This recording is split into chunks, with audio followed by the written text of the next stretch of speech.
San Diego, it's time to fire it up. From the beaches to the ballparks, from the Gaslamp to North County, no one knows America's finest city like he does. You can't just punt on a Manny Machado prime use. He's a fourth-generation San Diegan, born and raised in the heart of this community.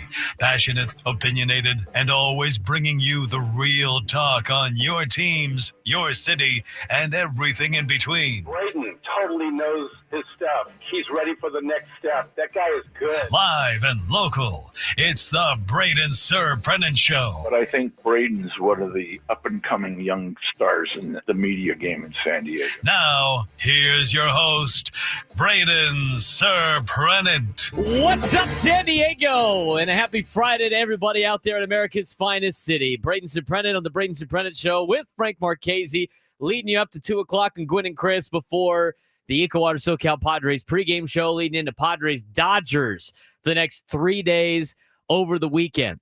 I want to talk about what happened, obviously, yesterday, but I think in the opening segment, it's a proper time to reevaluate and get ready for Padres Dodgers part 2 of this 2-week stretch.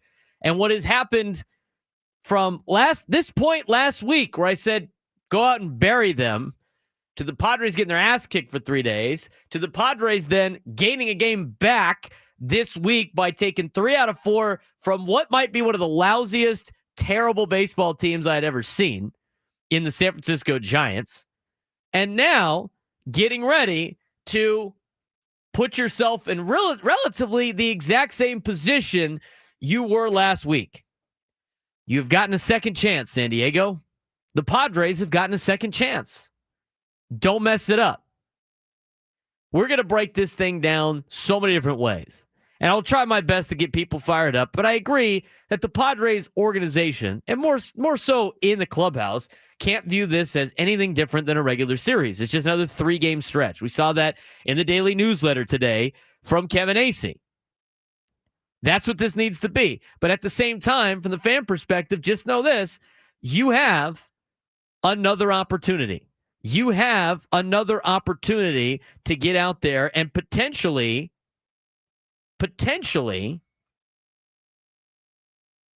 take the lead in the division. You have an opportunity to do that. Now, this weekend, if you win 3 games in a row, which is asking for a lot based on how last weekend went, you will leave up 1 game. If you take 2 out of 3, you will leave even the series. And if you lose 2 out of 3, now you're really behind the 8 ball. Now you're back to 2 games out with, 30-something games left. So this is a big deal. This is a big series for the Padres. And again, the schedule gets easier. So it's not it's over if they don't win this series. It's definitely not it's over if they win this series. It's not over if they lose this series either. I mean, there's time to make up ground. The Padres have an opportunity to potentially outlast the Dodgers in the final couple of, series, final couple of weeks or so. They could do it without beating the Dodgers, but they would need a lot of help. And I don't know how many times the Dodgers can lose to teams like the Rockies or split with the Rockies or, lose games against teams that are, inferior to them. But that being said, as you look into the next week, 3 against LA today, and then you look at next week, Monday, Tuesday, Wednesday, you have Seattle, who's going to be battling for a playoff spot. They're a really good team. They swept the Padres earlier this season. And then, while you are playing the Mariners, the Dodgers are playing the Reds. Reds are battling for their lives right now. They have, despite the Mets not doing very well, the Mets have been able to hold off the Reds for the last couple of weeks. That leads now just a half game. But you know what? There we are. So, very important weekend for the Padres. Very important stretch for the Padres. Honestly, these next 6 games are the hardest 6 games that they're going to have to play the rest of the season. You look at the rest of the schedule for San Diego, and I'll pull it up just to double check. But a lot of the what we thought were going to be difficult opponents might not be difficult opponents in September. We talked about this August stretch being very important. And during this August stretch, the Padres have put together since July a stretch on their own in which they have gained 9 games on the Los Angeles Dodgers. And a 9-game deficit, and now down to 1, so I guess 8 games at this point in time. But you look at the month of September, you have 2 series against teams that are battling for playoff spots. You have 1 series against the team that's going to be in the playoffs, and then everybody else is ready for 2026. Baltimore, Colorado, twice. White Sox, Arizona to finish the year at home. Things are going to work out for the Padres in terms of the schedule. As for the Dodgers, it is also easy. Might not be as easy as the Padres schedule, but that's what lays out over the weekend. And a very important series for the San Diego Padres. And, Mike Shildt said it yesterday. He's excited. He's ready to play right now. Fernando Tatis Jr. might need a little bit of a break or a nap before he's able to play. You saw some of the clips from yesterday in the clubhouse. But hopefully they build off of the momentum that they created against the Giants, which they did last week before they entered a series against the Dodgers. The Padres are back to playing good baseball. Maybe a little sloppy defensively yesterday, but aside from that, the offense looks like it's clicking. You're seeing Ryan O'Hearn and Gavin Sheets make the most of the opportunities that they've been given. We're going to talk about that in just a little bit, where Mike Shildt is at on Luis Arraez batting second. That was asked earlier today on Ben and Woods. We'll get to that in just a little bit. We will also get you the takeaways of this week, some games that matter during the week as well, as we get off and rolling here on a Friday. I'm excited for the games this weekend. It's high school football kicking off this weekend. We had a couple of games last night. Sweetwater beat Morse last night. Christian High School beat, what did they beat? Rancho Mirage? They beat a school I've never even heard of before, but they won. So there was your 2 high school games that were last night. We're going to talk about Rancho Mirage is who they beat. 10 games tonight that are going to be important throughout San Diego County. And I want to send a good luck to every team in San Diego, every high school football player, every dance team member, every cheerleader, all the parents that are involved with these student athletes, everything like that, for a safe and successful high school football season. Should be a fun one. And again, it starts tonight with high school football. So we'll have a little bit of that later on in the show. We have 3 guests today. We have the queen of college football in Skyler coming in studio to make our 5 picks for week 0. A little bit of a quick pick this week because we only have 5 games. We have Drake Hills coming on the show at 12:35, and then Eddie Brown will join us to finish the show at 1:35 for all your fantasy football needs. That's going to kind of break up some of the Padres-Dodgers talk, but majority of today, Padres-Dodgers. What do you want to see out of Padres-Dodgers? Obviously, you want to see the Padres take 2 out of 3. My question is this: if the Padres win the series and even this thing up again, do you see them as favorites to win the National League West? That's kind of our question of the day. I think they'll be in a really good spot because I think the Dodgers would start to reel a little bit. But it was a really big missed opportunity. Last weekend, you now have the opportunity to flip that. You're getting a second chance. You were getting a second chance. And not a lot of teams get a second chance. So we'll see what the Padres have in store. Frank, how's your Friday? What do we got with the early preview of the Dodgers coming to town? You have to make the most of this, because if you do not take this chance, this second chance, really 4th chance, if you don't take this second chance, you don't get another one.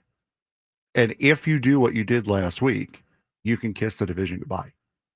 You have to put your foot down and say last week was a fluke. We are not going to roll over this time. We will fight you now. And take what happened last weekend, and use it to your advantage. Yep. Understand what it takes to beat LA and apply that in the first game tonight. Now, there's a lot of interesting questions. Today is relative to the last day. It makes sense to put Jackson Merrill on the injured list for retroactive purposes. That would make him available for next Friday against the Minnesota Twins. So we'll see if that comes about going into the weekend series. We'll see what a lineup is kind of like against the left-handed pitcher in Blake Snell tonight, as it will be Blake Snell for the Los Angeles Dodgers to start the weekend. See Blake Snell back at Petco Park for the first time. He's taking on Yu Darvish. Tyler Glasnow and Nestor Cortez will be Saturday night's game. On Sunday, it will be Yoshinobu Yamamoto and Nick Pivetta. That should be a great Sunday matchup for Padres Dodgers, but you have to make the most of this opportunity that you have been given. And that starts tonight against LA. I mean, this is playoff mode, all right? You got to think of the series like it's a playoff series as much as, you don't want to go too far into the weeds against the Dodgers and treat it like the next 3-game stretch. But this is very important. If you want the division, of course, which I think most of the fans would want to see the Padres win the division. Yes. This is about the division. This is about getting a first-round bye. This is not about making the playoffs. The Padres are in. I mean, we've been using those numbers. We've been talking about it on the percentage chance if they do X, Y, Z. And at this point in time, if they go 500 the rest of the way, I think they're now at a 99% chance of making the postseason. So, from that perspective, it's time to go after the division. You're getting a second chance against the team that beat you up over the weekend last weekend. They again got punched in the mouth by a lowly team. They've continued to struggle since July. You need to be able to jump on them when you can. We're going to talk more about Padres Dodgers multiple times, viewing it in different angles throughout the show, throughout the afternoon. We are also, when we come back, going to recap this series against the Giants. And later on this hour, we're going to hear from Mike Shildt and what he said on the manager's report. We'll get to that as well later on in this hour. So we got a lot to get to on a Friday. Packed show. He's Frank Marchese. I'm Braden Surprenant. Braden Surprenant Show rolls on. San Diego's #1 sports station, 97 through the Fan.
This hour of 97.3 The Fan is brought to you by the California Office of Traffic Safety. I'm Braden Surprenant. He's Frank Marchese. This is the Braden Surprenant Show on a City Connect Friday, getting you ready for Padres baseball against the Los Angeles Dodgers. We'll be taking up to 2 o'clock today, and Gwen and Chris before the EcoWater SoCal Padres pregame show with Sam Levitt. Padres Dodgers starts at 6:40 tonight. Blake Snell, Yu Darvish, game 1 of a 3-game series coming up this weekend. The last these two teams will play in the regular season of 2025. All right, Frank, what did we take away from this week from the Padres, who had a pretty good bounce back after getting swept over the weekend? They can do it. They do know how to win. They do know how to win against divisional opponents. They know how to swing the bat. They know how to score runs. Yeah, they know how to hit home runs, especially this weekend. This week really showed that, yes, this team can hit home runs. However, it was a little unsettling how many they gave up against San Francisco. I think they had at least 1 or 2 every single game this series, if you average it out. I liked seeing JP Sears this week. He had a very solid performance. And you could very easily make the case that Ryan O'Hearn played his way into the everyday lineup this week. That has been a crucial point of contention for us this week. And I mean, 2 home runs over the week. Yeah, he struck out his fair share, but Ryan O'Hearn and Gavin Sheets, for that matter, should be everyday guys. And you could say, now there's a first base issue with O'Hearn and Arise and who gets the playing time where. That's an issue that's going to go away this offseason because they're both going to be free agents. So you could also play this as an audition for both of them. If you can only pick one, which one would you rather have? Yeah, it's O'Hearn. If you can even pick one right now. I would agree with that too. We didn't get to the free agents conversation from earlier in the week that we had planned. But if to me, when you look at both players, top to bottom, and I can only give out one contract, and I don't think they're going to be making how much. Ryan O'Hearn's not going to make a ton of money. No, it's not going to be a ridiculous I think amount. they're probably going to make relatively the same. And so if things are the same, I would take Ryan O'Hearn over Arise, even though I do think there's a value for Arise. And the thing with Arise, and we talked about this, it's like the people like us that have said, I don't understand why he's batting in the 2 spot, which, by the way, Mike Shildt answers that earlier today. We're going to get to that in the next segment. Boy, did he ever. Yeah, he did. He took a long time on it. We don't think Luis Arise should not be in the lineup. We definitely think he should be in the lineup. I just think there are better offensive options for the Padres in the 2 spot than Luis Arise. Who would have thought that last year? A guy coming off of 3 straight batting titles. We have better offensive options in the lineup right now than a guy who's won 3 consecutive batting titles with 3 different teams in 2 different leagues. Yeah. I mean, I agree with that. I mean, it's just like it's you go into it and he's probably not going to win the batting title this year unless he starts turning things around for the better. And he's not even playing bad. Like his average overall in the year is not bad. No. Just for Luis Arise standards, it's kind of bad. Especially when you take into account that he started 0 for 21. He was in a big hole to start the year. And the fact that he's got it up to what it is now, that's impressive in itself. So we're going to get to that in the next segment. But overall, again, from this week, I like JP Sears' bounce back was great. We kind of called that, Frank. More or less. Fly ball pitcher at Petco Park. Somewhat called that. But that was great. It was great to see Pop in the lineup because you got to actually see Ryan O'Hearn in the lineup and Gavin Sheets. Now, when it comes to O'Hearn, I think he needs to play every day. Is him batting against right-handed starters a couple of times this week solidify that he needs his playing every day? I don't necessarily know if that's the case, but the more he hits, the more you have to be, all right, we traded for this guy and Laureano. We give him 6 prospects for him. He's a rental at the end of the year. Why wouldn't we have this guy in the lineup every single day when we have the opportunity? I would not be surprised, honestly, if he's not in the lineup today for the lefty-lefty. I think that Shildt is too stuck with that. Well, it depends who, Merrill's, we'll see what happens with Merrill. If they decide to go with Bryce Johnson and Jose Iglesias, not going to be super stoked about it. You have to win Saturday and Sunday then. Yeah, you have to. And Bryce Johnson, I think, is a great bench piece. I think he's great defensively off the bench. I think he's contributed on offense. But I don't want to see him in the starting lineup with Jose Iglesias against a lefty. His role yesterday, Bryce Johnson, was perfect. Bring him in at the end of games, late defensive replacement. Now you have, of course, this wouldn't be happening if Merrill was in, but now you move Laureano back to his natural position, the corner outfield, put Bryce Johnson out in center field, give you a little bit more defensive ability out in the outfield. Maybe give him an at-bat. He came through with a double in last night's game or yesterday afternoon's game. That is the perfect role for Bryce Johnson right now, is a late inning defensive replacement when you can get Sheets out of the game. I think so too. The other thing this week was, how bad are the Giants? I thought they were bad when they first came to town early in the season. And I can't. The Padres, did they take 2 out of 3 in that series? I believe so. Because they took 2 out of 3 in that series. No, did they sweep them? I'll take a look here. Because they went 10-3, and didn't they split a 4-gamer in San Francisco this year? And they lost one this week. I'll look here in a second. I think they went 10-3 against the Giants. They did go 10-3. We just don't know where the 3 came from. It doesn't matter. They're awful. I remember watching that the first time the Padres played them this year. Watching the games. They split the 4-game in San Francisco at the beginning of June. And then April was a 2-game series. Oh, that's what it was. And they took both. They swept the 2-game series and then split with them in San Francisco. Yes. Mm-hmm.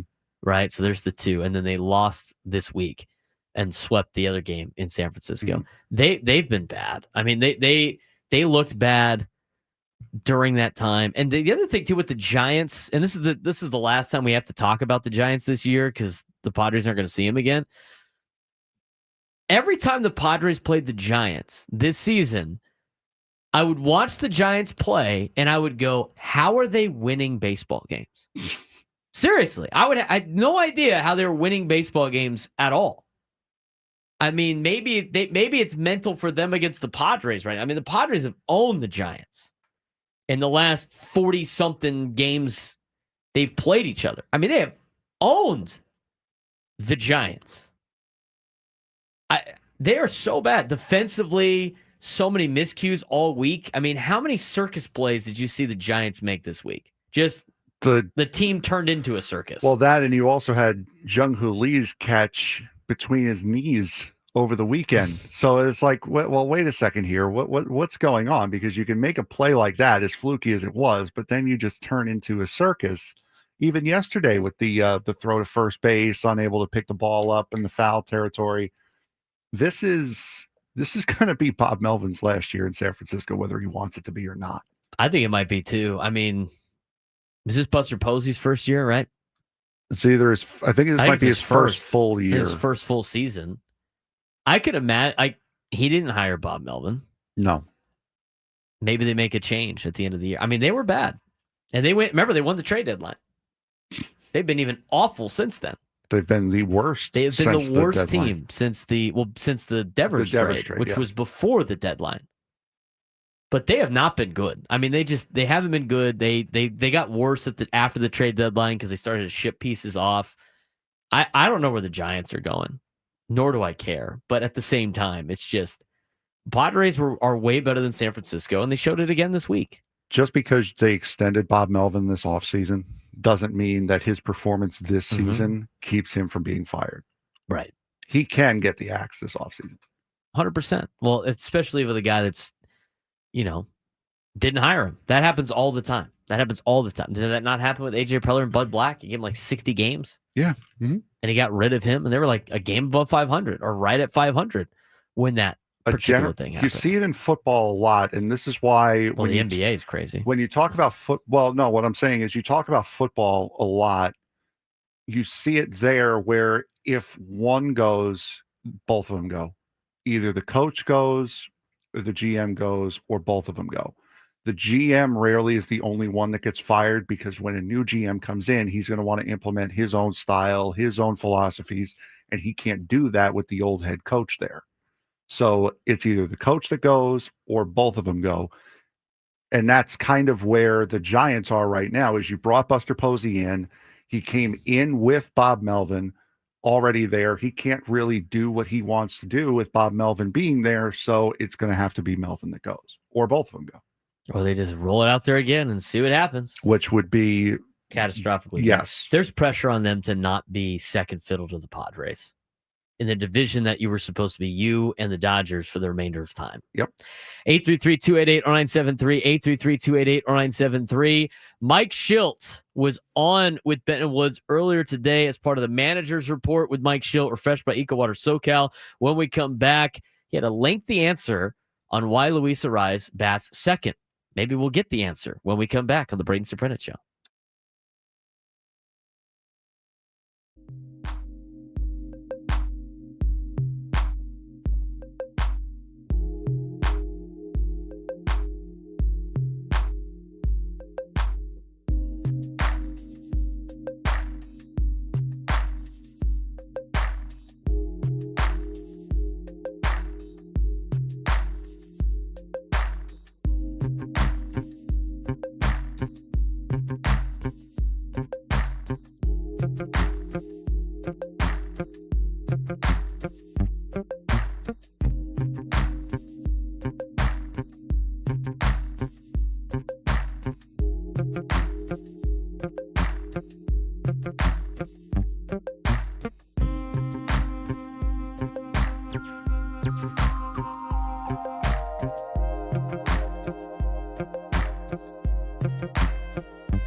Friar Friday on the Fan.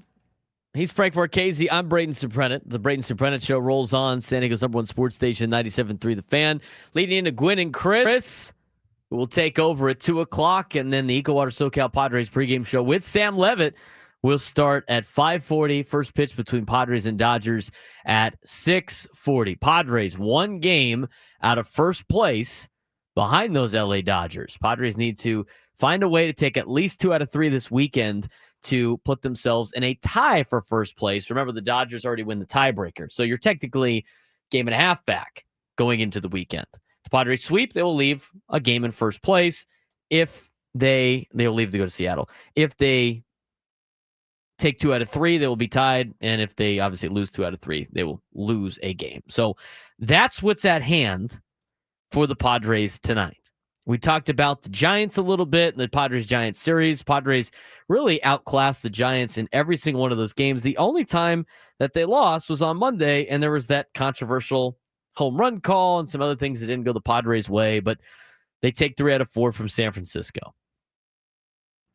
The biggest point of, would you say contention, Frank? I mean, the biggest point of Padres land this week. I don't know if it's really contention if we have absolutely zero say in the decision, but sure. Point of contention on discussion topics this week. Sure. Point of discussion. Everybody had their opinion on it at the round table. Everybody had an opinion on it during their shows this week. It's the Ryan O'Hearn situation. Why is this guy playing more? Why is Luis Arraez batting second? Those are the 2 biggest questions this week in Padres land. Well, as part of the manager's report with Mike Shildt, which is refreshed by Ecowater SoCal, Ben Woods asked Mike Shildt about this. In particular, why Luis Arraez bats second. Here's what happened earlier today on the manager's report with Mike Shildt, refreshed by Ecowater SoCal. Yeah, listen, I don't read a lot of the stuff. I'd probably go pretty crazy. I know there's a lot of passionate people that care highly about our team, which is fantastic, and we're grateful for that. And one of the greatest things, one of my many mentors in this game was Whitey Herzog, Hall of Fame manager, and when I first started managing, struggling with some of the criticism just inherently come with the job, and I didn't struggle too bad with it because I was taught by some other people how to handle it. But one thing that Whitey said to me that was really helpful was, appreciate the fact that almost the people have an opinion, and that's how people were into it. The market I was in was pretty passionate too, and also the fact that everybody's played the game or has some connection to the game growing up, and they have an opinion and they care, and just appreciate that. So it always kind of helps me that that's real. As far as the lineup construction goes, I do think people take it to an extreme level, and I get the passionate side of it, but the knee jerk of whatever sample size is, 2 games, 3 games. I mean, it's really quite honestly can be unfair to a point, because listen, these guys aren't machines. I'm not one either. We put our best foot forward every day. I can promise you that. And we're always looking the best way to compete and use our pieces. And frankly, I feel pretty good about it now. Specific to the lineup, specific to Louis, again, human being that is a well-established guy in our clubhouse, a well-established guy in this league, a guy that has to be considered very highly on the other side, and we compete. A guy that the day we traded for him last year, we had the winningest record in all of baseball from the moment we got him till the end of this regular season. We're doing okay this year, I think. Yeah. and he's won 3 batting titles, in a row. So there's just ebbs and flows that come with the season. And the wrap-up point, so, listen, can we move him? Absolutely. Have we? Yeah, we have. We've actually played with the lineup a couple of different times. The fact of the matter is, lineups are very fluid. Like I said, they're people. They're humans. I was asked last week about Manny. He's got 1 RBI in August. I said, well, right. You'll probably talk to me next week if you can remember, and he'll have 8. Hit 3 yesterday. You think anybody asked and said, hey, man, you suck with Manny. He only had 1 RBI for the first 2 weeks of August. And I was starting to get some, like, what's going on? I'm like, he's fine. The game's hard. And, there's a confidence factor. I mean, the wrap-up point to this whole thing, and we could talk about it, for a while. And I get the question, but how would people feel in their own occupations if they've had a lot of success and something didn't go well for some small period of time? Now, look, we all know, I know, there's not infinite amount of, like, you get a chance, you got to produce. I get it. We get it. Yeah. We understand very clearly our level of production relative to, continuing to do what we do. But how would you feel if the equivalency of anybody listening had won 3 batting titles in their jobs and lined out and just didn't get a break here or there? And it's not really about Louis. It's about anybody, Yeah.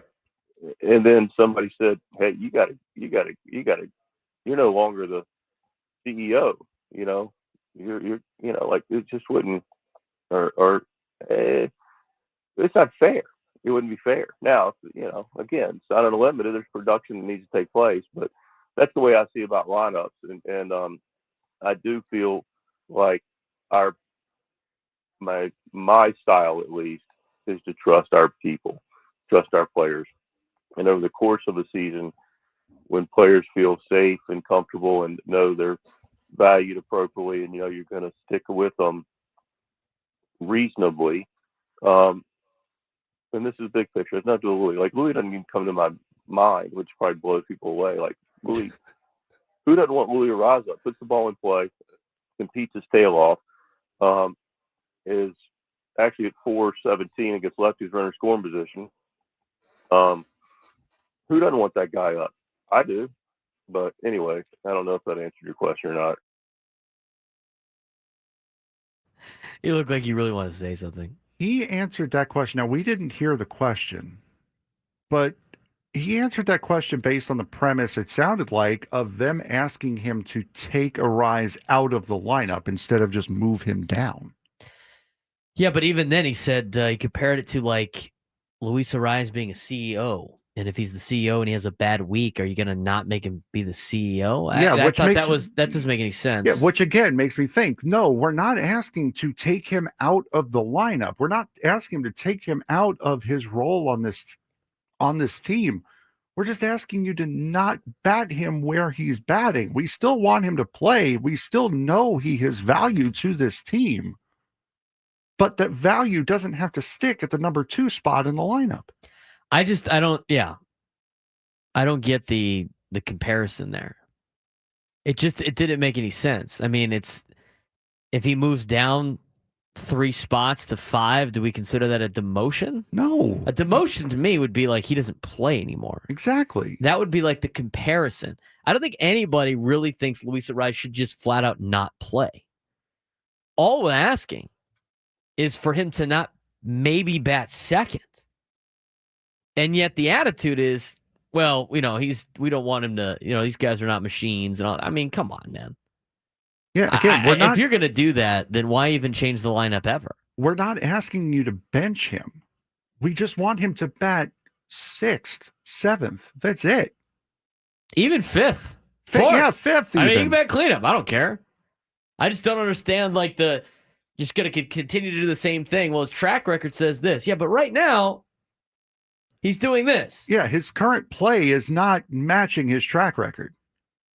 Right. It was like Mike Leach. That was last year. We're talking about last year. Yeah. This is not this year. Last year. I know he's won multiple batting titles. I don't know where you guys are getting this Arise has an ego and is not a team player bit. I don't know where you guys are getting that. They're assuming things. But anyway, back to the Arise deal. I don't understand that just to continue to throw out the same thing over and over and over again instead of just slightly mixing it up. And that didn't really answer the question that was asked. And the thing with Arise, again, he's one of the best 9 players on this team and needs to be in the lineup every single day. Ryan O'Hearn needs it too. But at the same time, I think you could get more offensive production out of other guys in the lineup batting second than Luis Arise batting second. And just move him down a couple spots. It's not even that, like, crazy of an idea. And I know he's won batting titles. And he's listing all the stats that show that he deserves to play, which we agree with. I mean, he should be playing. I just don't get him batting second. And that didn't really answer the question, in my opinion. I don't think it did. There's a 2.5-minute follow-up here to that 5.5-minute diatribe that Shildt went on. What was the follow-up about? I mean, I guess I understand. It's about bottom line production. I watch the games. He lines out a lot. He puts the ball in play a lot. He's second in Major League in the National League with multiple hit games behind Trey Turner. He's defensively in the last almost 3 full months since the beginning of June. He's got the second most outs above average at first base. He's playing excellent first base, second in baseball. I mean, and he's an energizer for our team, and guys love him, and he brings positive energy and competes his tail off. I don't know what the debate is about, quite frankly. Yeah, fair. And that my thing was when I said the decision, I meant the decision. If for whatever reason you have to move him or you did, and because like you said, he did clean up a couple times or whatever. Does that kind of decision that you have to make? Is that a hard conversation with a guy like Luis Ariz or anybody? Anybody with many years in the league?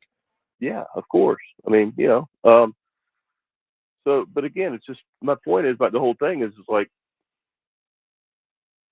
I don't live in a knee-jerk world. It's as simple as that. Now, Right. people may or may not appreciate that. You're not going to please everybody. If that conversation has happened with any player, which they have happened, we have moved guys around a little bit. But I am looking for longer-term consistency. And you talk about resiliency. Part of resiliency is people being in a good headspace and knowing what they're going to have when they show up at work and be consistent and feel safe and know they're going to be able to be trusted. That's a good mental headspace for a player and a team.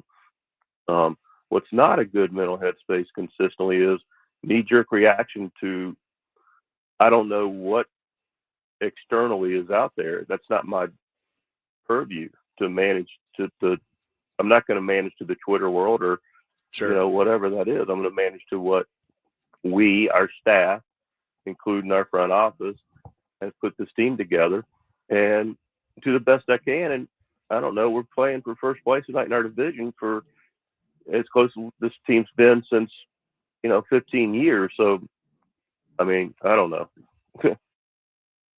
That's what I'm saying. Like, it's the whole, like, well, this isn't good enough for you? That's like kind of the attitude that I get out of that. Yeah, and again, the first part of the answer was, again, fighting for him to be in the lineup. And Woodsy properly there brought it back to, no, we're not asking him to not play.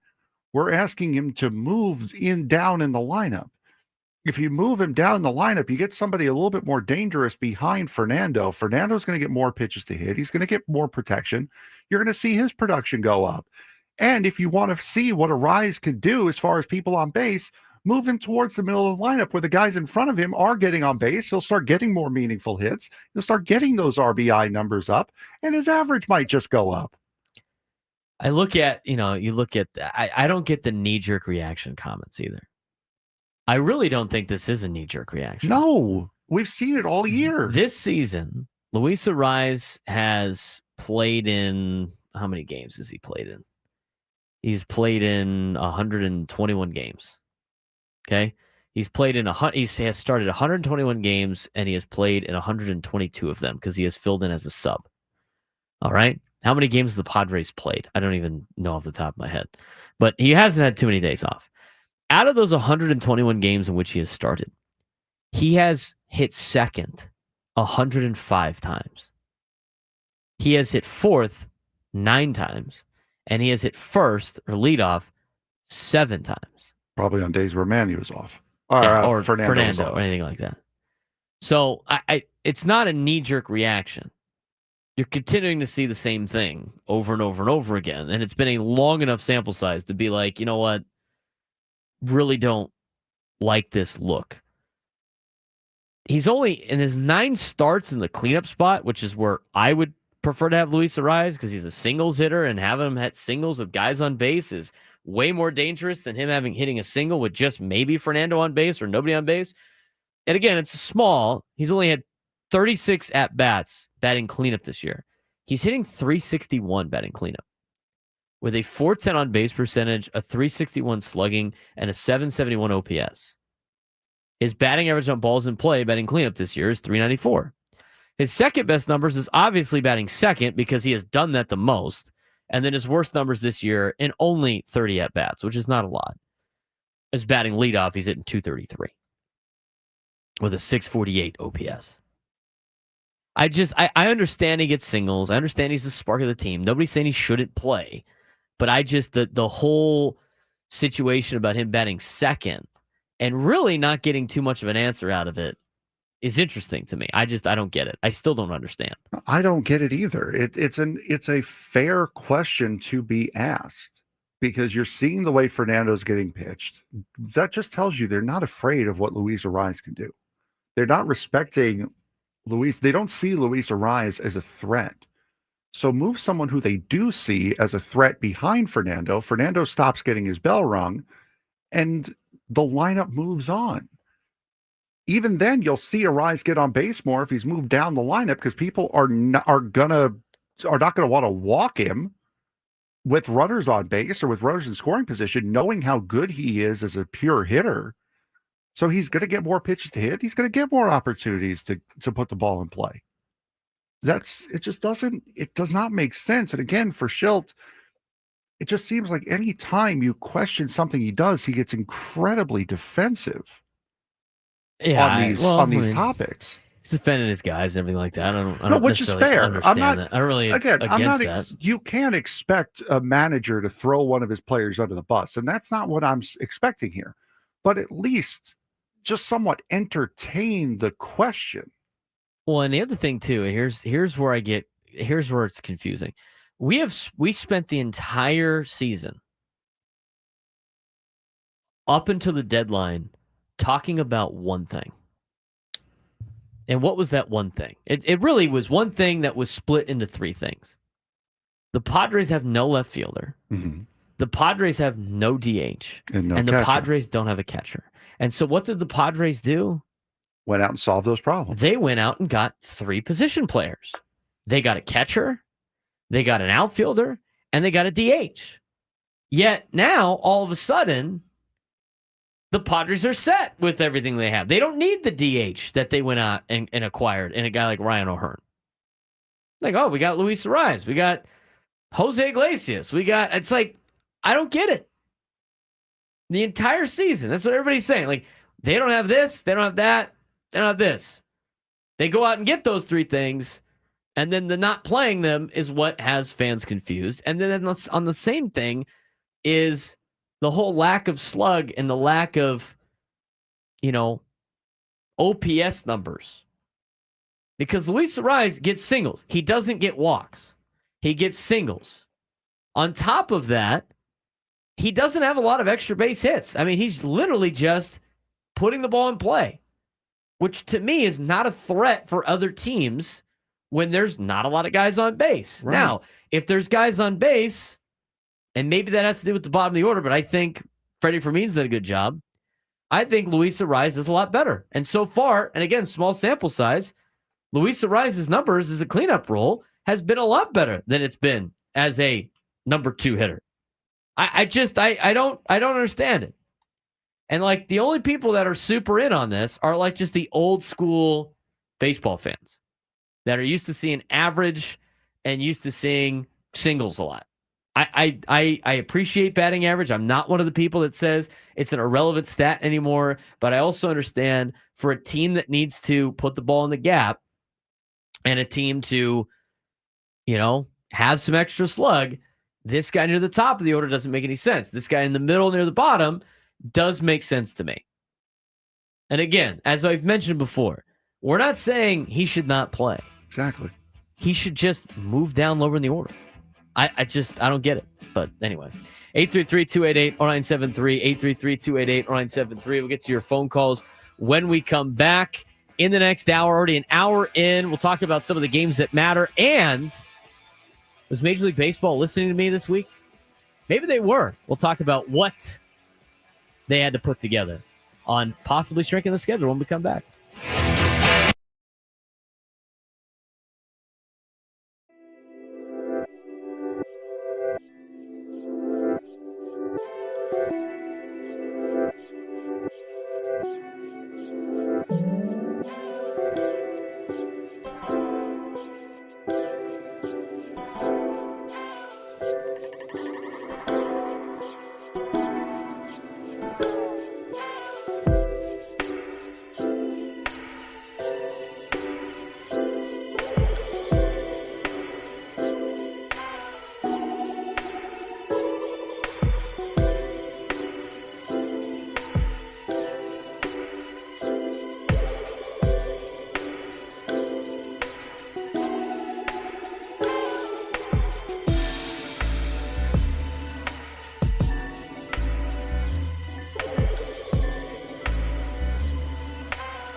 11 o'clock, hour number 2. We got a lot of stuff to get to, a lot of stuff to talk about. Major League Baseball, San Diego Padres, college football, high school football. I've already had... How many people, Frank, in the YouTube chat have asked us today about, are we going to talk high school football? Yeah, we've had a number already in the chat today. Yes, we are. We're going to talk about high school football in the... Where did I put it? In this hour. Yeah, Good luck. Good news for you guys. Next segment. We'll let you know. Everybody got to go check out. We got the top 10 games. John Maffey wrote about it in the San Diego Union Tribune. So we'll talk about that. And some games tonight that have a nice little charity event going on with it as well. So that's a tease for later on. We will also get your phone calls before we talk about, could Major League Baseball possibly shrink the schedule? We'll get to that in a second. By the way, I read that last night. Frank had it on the docket. Were they listening to our show? Were they listening to me? Must have done. They might have, to an extent. I was a little extreme with the 120, but it makes a lot of sense. And we'll talk about it in just a second. All right. Let's get down to the phones. People are asking if I'm doing the high school football show still.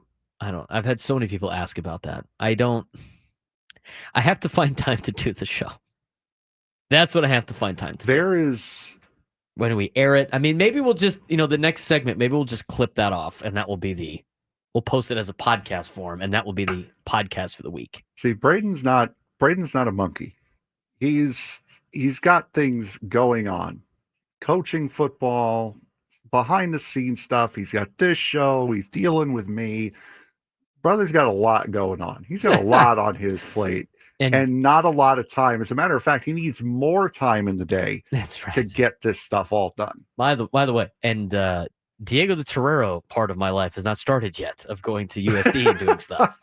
My first game with USD is next Saturday. It's only going to get harder from here. It's going to be more. Yeah, there's my singing for the day, too. All right, Kevin in Chula Vista. Let's start off the 11 o'clock hour correctly. How's it going? Gentlemen, happy Friday. Happy Friday. Say that 10 times quick. I agree. And, yeah, there you go. You're spot on relative to Luis Ariz. And the proof is in the pudding. And when you have a manager that gets stuck in his blind spots, this is why you have this anger and angst that comes out in him, because he knows he has no credible explanation beyond the usual stuff that comes out. So I don't put too much attention into what Mike says or doesn't say when it comes to a lot of these subjects, just because I know what's coming. And I think we all do. But having said that, here's the key for this weekend. And you didn't mention this, and let me remind you. The starting pitching has to get out of the gate here. And you cannot spot the Dodgers runs, early runs, 3 runs, 4 runs, 6 runs at the beginning of the game. And I don't know what Ruben needs to say or adjust with the starters outside of Pavetta, but it still remains a concern that we don't know from one day to the next what we're really going to get out of these guys.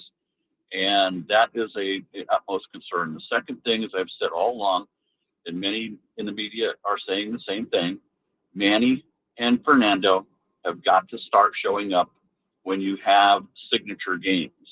These are the games that you put on the back of your baseball card, and you look at it and you say, okay, he's measuring up. So far this year, these guys have both been in the low 200s batting-wise against the Dodgers. That's not acceptable, and that's got to change, because you're going into a situation where, like it or not, the championship is going to probably go through L.A. And at some point in time, you've got to grasp the moment, put your big boy pants on, and carry the team. And that's what I'm waiting for these guys to do, and I hope it gets done this weekend. I hope so too, Kevin. I really hope so. Kevin brings up a lot of good points, and here's the deal. It's go time now. It's not mess around time anymore. It's go time. You have 3 games left against this team. You've been given a second chance. It is go time. Time's not going to wait for you. You're going to have to make a decision about what type of team you want to be. Do you want to be the team that goes out and takes on the Dodgers and takes them down and wins a division for the first time in a long time to get that happiness for your fans? Or are you going to be the team that just continues to, well, the wild card's not bad. Kind of settle for the wild card. I think it's kind of, we can make the playoffs and, we can make a run in the playoffs in the wild card. Be the team that goes after it, takes the risk to try to take down LA, or be the team that just settles. I mean, that's kind of the big question this weekend. And in order to take down, slay the dragon, as Peter Seidler said, you need your top players to perform. It's going to have to come from Manny Machado. It's going to have to come from Fernando Tatis Jr. It's going to have to come from Xander Bogaerts and the players that have been paid to be the stars and the faces of the franchise and to be those players that were brought, the players that everybody knew were brought in to do what? Knock off LA. I mean, that's really been the goal. The goal is to win the World Series, but as Kevin mentioned, and I agree, the road to the World Series is going to have to go through Chavez Ravine. It's either right now or it's later down the road. You either deal with it now or you kick it more further down the road. And the choice is the Padres. 833-288-0973, 833-288-0973. Johnny in San Diego. You're on the Braden Surprenant Show. Braden, how you doing, my man? I'm doing well, my guy. Oh, it's going to be so easy to defend why you keep Arias at second. It's unbelievable. All right, what do you got for me? What do you got for me? Okay, one, I heard you say put Jackson Merrill there. Or how are you going to replace? You said that. Or how are you going to replace? How are you going to replace somebody who's having a bad year with Arias? I mean, that's just not a good move. Jackson's not having a good year. You don't put him there. One, maybe Ramon, you put there, maybe, but that's the only other option I see. You'd rather have him continue to swing at pitches outside of the zone and roll over on balls and fly ball outs and put the ball in play when Fernando tries to steal second. I mean, these are the consequences to those potential actions, or just getting singles. My problem, Johnny, is too many singles, man. Have him start up an inning later on. Have him get a single with multiple guys on base. I think the singles plays, Johnny. I just don't think it plays in the 2 spot. I think it plays better in different parts in the order. He's a singles guy. Who has the most doubles on the team? The most doubles. I think he is in top 2, 1 or 2 with Tatis. So that's what you want. And now the bottom of the lineup will be getting on base, which you've been complaining about. So that cheers everything, correct? Yes, if Luis Arias moves lower in the order and gets guys on base in the bottom spot of the order, absolutely. No. Johnny, I know you'd see it my way. No, if the bottom of the lineup is now getting on base, now when Luis comes up, because he has, I think, the second most hits on the team, now runners will be scoring. It seems to me like you want to put somebody up with runners on who gets a walk because they have a higher on-base percentage. Not to say score runs. Johnny is literally explaining my side of the thing. Are you listening to this? Johnny, appreciate the phone call. Johnny, we're trying to score in the first inning here. We're not trying to wait for the bottom of the order to wrap around. Yeah, exactly. It's just the singles guy. You know where the singles guy is valuable. Like, no, I don't want to. I want to see Luis Arias come up with multiple guys on base. And I want to see him do it early in the game, which means he's batting slightly lower in the order, like 4 or 5. And you know what happens when Luis Arias, a singles hitter, comes up 4 or 5? Remember, he's the guy that puts the ball in play. When you have runners on base and less than 2 outs, who do you want on base, Frank? Or who do you want up to bat? Arias. I want a guy that puts the ball in play. Sac fly, scores a run. Base hit, scores 2. You know what Arias does not do is walk. I don't need a guy that walks up with multiple guys on base. You know what else Luis Arias does, Frank? Not strike out. Not strike out. That's exactly what I don't want to see. I don't need a guy that strikes out all the time. Up with multiple guys on base. I want Luis Arias up. Put him in the core of the order. To me, it makes sense. He is a singles-only player. Yes, he gets doubles every once in a while. He'll punch one down the line. Arias is third on the team at doubles. Manny with 32. Xander with 28. And then Arias with 27. Okay. I mean, but that's it, though. Like, he's got a couple of pumps. He's got 9 home runs. Or Six. He's got 6 home runs. Jackson Merrill's got 9. I mean, we're saying Jackson Merrill's had a bad year. He's hitting 261. He's only got 1.8 WAR. He's 7th on the team in walks with 26. He's played 122 games, which is 4th on the team. Again, philosophy-wise, here's the deal with Luis Arraez batting like 4th or 5th. Let's say he bats 4th. I've argued this all season long, by the way. This isn't like a recent phenomenon for me. Let's say Luis Arraez bats 4th, Frank. You ready for this? Yes. Okay. Let's say he bats 4th. And the top of the order goes down 1, 2, 3. Who leads off the second? Your number 4 hitter. Luis Arraez, who a lot of people would love to see bat leadoff. Hey, look, he gets to do it. There's your singles guy. This guy gets on base. Oh, he gets the doubles. There it is. Now, let's say a couple of those guys get on base. Let's say you put 3 of your guys that get knocks, and big-time knocks. Fernando, who does work walks, too. And with maybe O'Hearn behind him or Jackson Merrill. I still like Merrill, even though he hasn't had as great of a year this year. They get on, they start moving things around. Even if one of them gets out, Arraez is going to get up with somebody or 2 people on base. And more likely than not, if he comes up from a cleanup spot, unless it's a single and then a strikeout, he's coming up with a runner in scoring position. Or maybe, just maybe, Fernando gets to second or somebody gets to second during the process. And now a single from Arraez scores the guy from second base. The best chance, in my opinion, to use Luis Arraez is batting cleanup and in the 4 spot to continue the train, to continue to get it to move. It makes more sense to me than him batting second. I think he could bat 4th. I think he could bat 7th. Honestly, like him batting 9th, I think would be kind of a waste, but at least it flip the order back up and around. There's a lot of places to put this guy. I just don't think it should be 1, 2, or 3. That's it. Honestly, those are the only 3 spots I don't think Arraez should hit. Number 1, number 2, or number 3. That's it. I think you have a lot of good hitters on this team that could bat 1, 2, or 3. I just don't think Arraez should be batting second. I don't. What are your thoughts on that? No, he shouldn't be batting second. I mean, if anything, you bat him 5th or 6th. I wouldn't put him in 4th because I'd like a power hitter there, but I would say either 5th or 6th is where you would want him. I would want him smack dab in the middle of the order. Yeah. So this way he's either driving in the guys at the top or he's getting on for the guys at the bottom. One of the two. 5's not too bad, too, if you want to go with a traditional 1 through 4. 4 is your power guy, yes. Right? You could do that as well.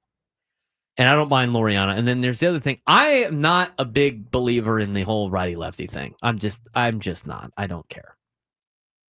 I don't think it's that big of a deal. We talk about the lanes and stuff like that, and people are getting mad at Mike Shildt that he got all these lefties in a row and these lefty lanes. I don't think Mike Shildt really cares that much either. And so from that perspective, you can have Ramon Laureano there. I wouldn't mind that either. Johnny, Fernando, Ramon, and then Manny, O'Hearn, to Arraez. Now you have a couple of righties in a row, a couple lefties in a row. There's your lanes. I still think that's better. Bless you. Thank you. So anyway, that's the conversation. That's the argument I have about Arraez batting second. Everybody's argument for Arraez batting second is always he's won 3 batting titles. It's always he's done this in the past. It's never, well, his OPS is high. It's never, it's just the arguments are always this is what he used to do. What's been the biggest arguments for him from Mike Shildt or anybody that's defended Luis Arraez batting second? Like Elo said, what have been the biggest arguments? It's the fact that he's got 3 straight batting titles. 3 titles. Batting titles. That's it. Shildt even said it. 3 batting titles. Guess who's not winning a batting title this year? Luis Arraez. Probably not winning a batting title this year. And again, everybody gets offended like we want him out of the lineup. We don't want him out of the lineup. No. We just want to bat him 2 spots below where he's at. 3 spots below where he's at. And we think we could get this offense going. Again, If the offense was top 10 in slug and top 10 in run production and top 10 across the board in power numbers, It wouldn't matter. I wouldn't be having this argument. But everybody bitches, moans, and complains about the Padres' order not putting up big number. Look, they're never going to be able to win the World Series because they don't slug. It's like, well, maybe you could flip some things around a little bit. I don't know. That's why we're asking the question. I don't think we're out of line here asking this question. I have yet to get an answer. I'm like, okay, I don't get it. I like having him fifth. I see him batting fourth. I can see that too. He could bat sixth. He could bat seventh. He could bat eighth. He could bat ninth. I just don't like him batting 1, 2, or 3. I don't think that's that big of a deal. I don't think that's crazy of an idea. Maybe it is. I don't know. Maybe I'm wrong. I don't get it. People get so offended in the chat, by the way. No, I don't want Jake Cronenworth batting anywhere near second. Leave him He at does 8. He does walk a lot. He does walk a lot, I but he's will- also I will- hitting 240. I will don't want him entertain. anywhere near second. I will entertain the argument. He at least walks a lot. 833-288-0973. 833-288-0973. We'll get back to your phone calls and talk a little bit more about this Major League Baseball thing about shortening games when we come back.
Baseball talk on the Fan, presented by Paramount Plus. You can't count on much these days, but you can always count on Sundays with the NFL on CBS and Paramount Plus. Watch a local NFL game live every Sunday on CBS and Paramount Plus all season long. Visit ParamountPlus.com/NFL to get started today. 11:23 on a Friday. It's Friday. High school football starts tonight. I'll be at Cathedral tonight. I will not be here I will be on the show next Friday. I'll be live from San Jose. Yeah, you will not physically be here next week. I will not physically be here. I'll have my laptop. You'll be seeing my hotel room, I guess. I had to specifically get a hotel room without a roommate for this trip. Couldn't on imagine my why. own, just for the benefit of whoever coach was going to get stuck with a talk show host for a roommate. I would imagine that's a big reason why Ello on the road with Aztecs women's basketball doesn't get a roommate. Do you want to listen to Ello? I mean, could you imagine? No. You're on one of these team trips. I've been on many team trips with a lot of different teams. Now, when I travel with USD baseball, I've never had to do the show. So I'm with the SID, which is great. I mean, that's a perfect match because he can give me all the notes while I could get prepped done in the hotel room. Yeah. It's like having a human human encyclopedia for USD baseball, just right there at my beckoning call. It's great. Now, I could not imagine traveling back in the day with TCU football being like, oh man, I got the radio guy. He's got to do his stupid show in the morning. I'm gonna have to go sit in the lobby. Oh, great. Some of the kids were like, "Can we be on your show?" No, absolutely, probably not. Probably not. Could announce we were going to college. Nope. No, we don't really need any of that. So that'll be next Friday. There's a couple of those mixed in during this fall season with high school football. So anyway, I'll be at Cathedral tonight for the Charity Bowl. I do want to mention Charity Bowl tonight between Modern Day Catholic and Cathedral Catholic. We're going to get to high school football later on in the show. They used to call the Saints Cathedral rivalry the Charity Bowl, and they would do a canned food drive. And so we wanted to bring it back as the Alumni Association with Cathedral, and they already had changed the name for the Charity Bowl to the Holy Bowl, and I blame the PPR for that. I will always blame them for that. So Cathedral's playing Modern Day Catholic for the Charity Bowl now. Now, here's the deal. If you are going to this game tonight at 7 o'clock at Manchester Stadium at Cathedral Catholic, bring a canned food item. It's not going to get you in, but if you're going to go, please bring it. You still have to buy a ticket. And all of the proceeds will go to the Zach Myers Food Pantry, which is on the campus of Cathedral Catholic High School. It was built in honor of Zach Myers, who passed away of cancer a couple of years ago, who was a Cathedral student and then a teacher at Cathedral. They're looking for non-perishable food donations to the gates before kickoff. The most needed items for the Charity Bowl tonight: pasta and sauce, rice, cereal, canned corn, canned meats, mac and cheese, soup, beans, and easy meals. So if you were interested in going to a high school football game, you could see me walking around on the sidelines. If you come, please bring a canned food item. We really appreciate it. Based on what we have gotten from the deal, it sounds like the canned food drive has done a tremendous job. Very good. And they've actually outdone. Modern Day Catholic has been doing it at their school all week long. They've done a great job. Cathedral's been doing it at their school all week long, and they have surpassed the Advent drive that they had in the Diocese of San Diego for the canned food drive. So appreciate all the help out there. And we will, anyway, we'll talk more about that later on. 833-288-0973, 833-288-0973. Let's get to Kevin in Oceanside. Kevin, what's going on, man? Gentlemen, good morning.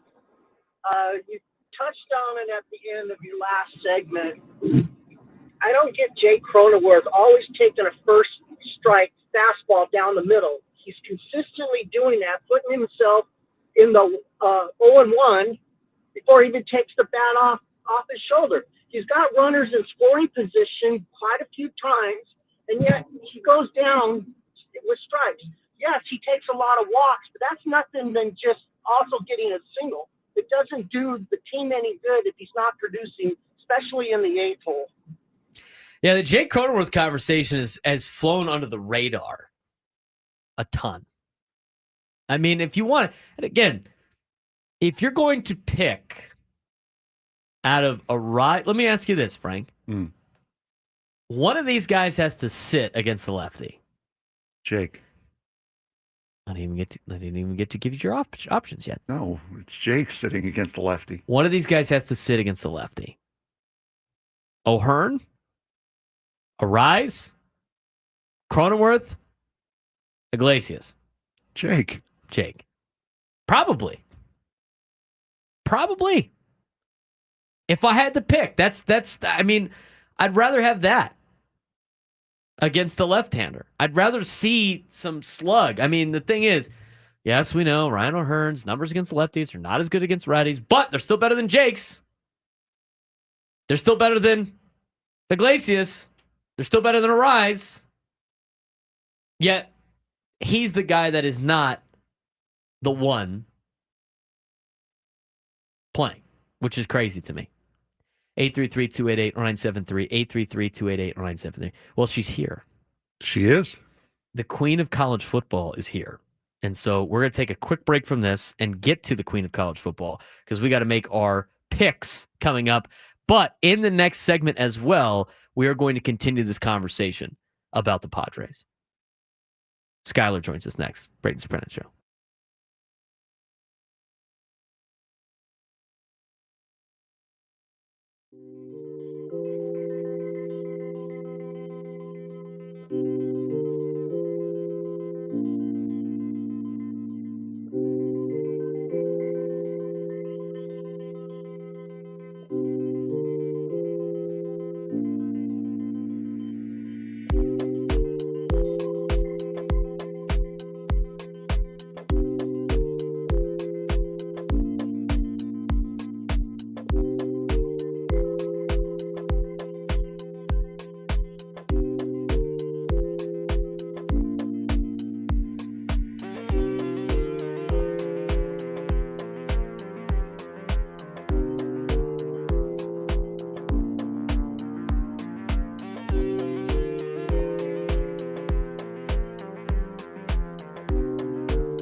We're usually going to do this on Thursdays. Today was kind of a mix of Thursdays and Fridays just because, well, we only had an hour show yesterday. So we are bringing in this year on Thursdays the queen of college football in Skyler.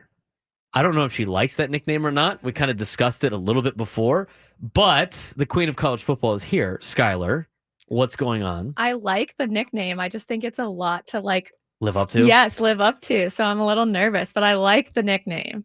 We had somebody ask, how do you spell your first name? Is it ER or AR? It's ER, which is actually the masculine form of Skyler. So my parents kind of screwed me up on that one, but that's okay. What do we say all the time, Frank? Spell your name wrong. Yeah, I was going to say don't get coffee at Starbucks, I guess. Oh yeah, definitely not. I told the story last week, or a lot. There's only one way to spell Braden. It's Braden. Everybody else spells their name wrong. So you could tell it to other people. Maybe everybody else is wrong, Skyler. Yeah, maybe your name is spelled I was trying correctly. to think of how else you would spell Braden. I guess with a Y instead of an E. Yeah. Don't get the YouTube chat started, Skyler, yeah, because that's what they did. I feel like Y would be the feminine. Like if you were to name a girl Braden, then it would be like YN. Yes. You know?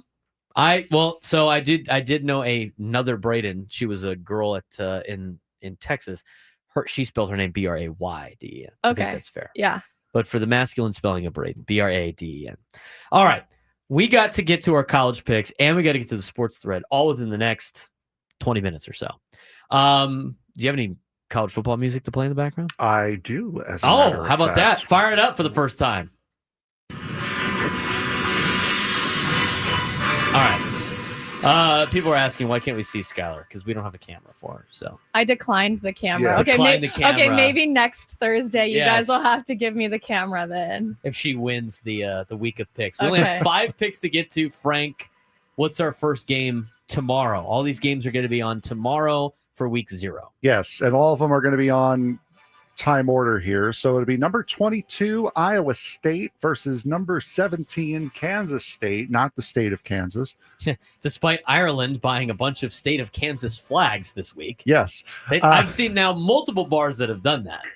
Hilarious. Iowa State closed out last year 4-1 in their last 5 games. K-State was 2-3 in their last 5 games of 2024. Game will be on at 9 a.m. on ESPN. 3.5-point favorites, Kansas State. Skyler, we'll start with you. Yeah, ladies first. I mean, everyone's most excited about this game, right? Like if you're tuning into any week 0 games, it's going to be this one. This is going to be in my opinion, the only close game this weekend, most likely. But I think I got to go with Kansas State only because I think they've got a little bit more mature of a roster. So I think that will help them pull out the win. So I'll take Kansas State. I like K-State too. I think K-State's better. I think Iowa State might be set back this year for the season that they had last year. That was pretty good. Iowa State usually tends to fall apart in the second half of seasons in the Big 12. Might be speaking from experience watching them play now the last handful of years. I will take K-State. I think they're feeling disrespected that Ireland did not have any Power Cat flags and just the state of Kansas flags. I'll take Kansas State minus 3.5. I will go K-State as well. So all 3 of us in on that one. Picking the Wildcats, which means the Cyclones will win by 14. Game 2, and I'm sure the one that no one will watch because it'll be hidden away on the Mountain West Network at 1 p.m. Idaho State Bengals taking on the UNLV Rebels. UNLV closing out 4-1 last year. Even though I really don't think it's going to matter. 26.5-point favorites are the Rebels. Braden, who's your pick? I think they covered the 26.5 at home. UNLV was good last year. I think they're going to be good again this year. Retooled. They made a run at if they would have beat Boise State, they would have been in the playoff. They were a game away from being in the college football playoff. I'll take the Rebels on Saturday at 1 o'clock. I will not watch, so you could tell me what happens, Frank. Skyler? Yeah, this spread is just absolutely huge, but what I thought was really interesting is UNLV is not even in school yet. So I did see Dan Mullen. He's really calling for the crowd to show up. I think he's a little worried about whether or not the students are going to be there. Granted that school hasn't even started yet. I'm not sure why he's so concerned, but I saw he said if the crowd can show up, then the players will show out. So that will be interesting. I don't think the crowd's going to really have anything to do with this game. I think UNLV was going to cover the spread here.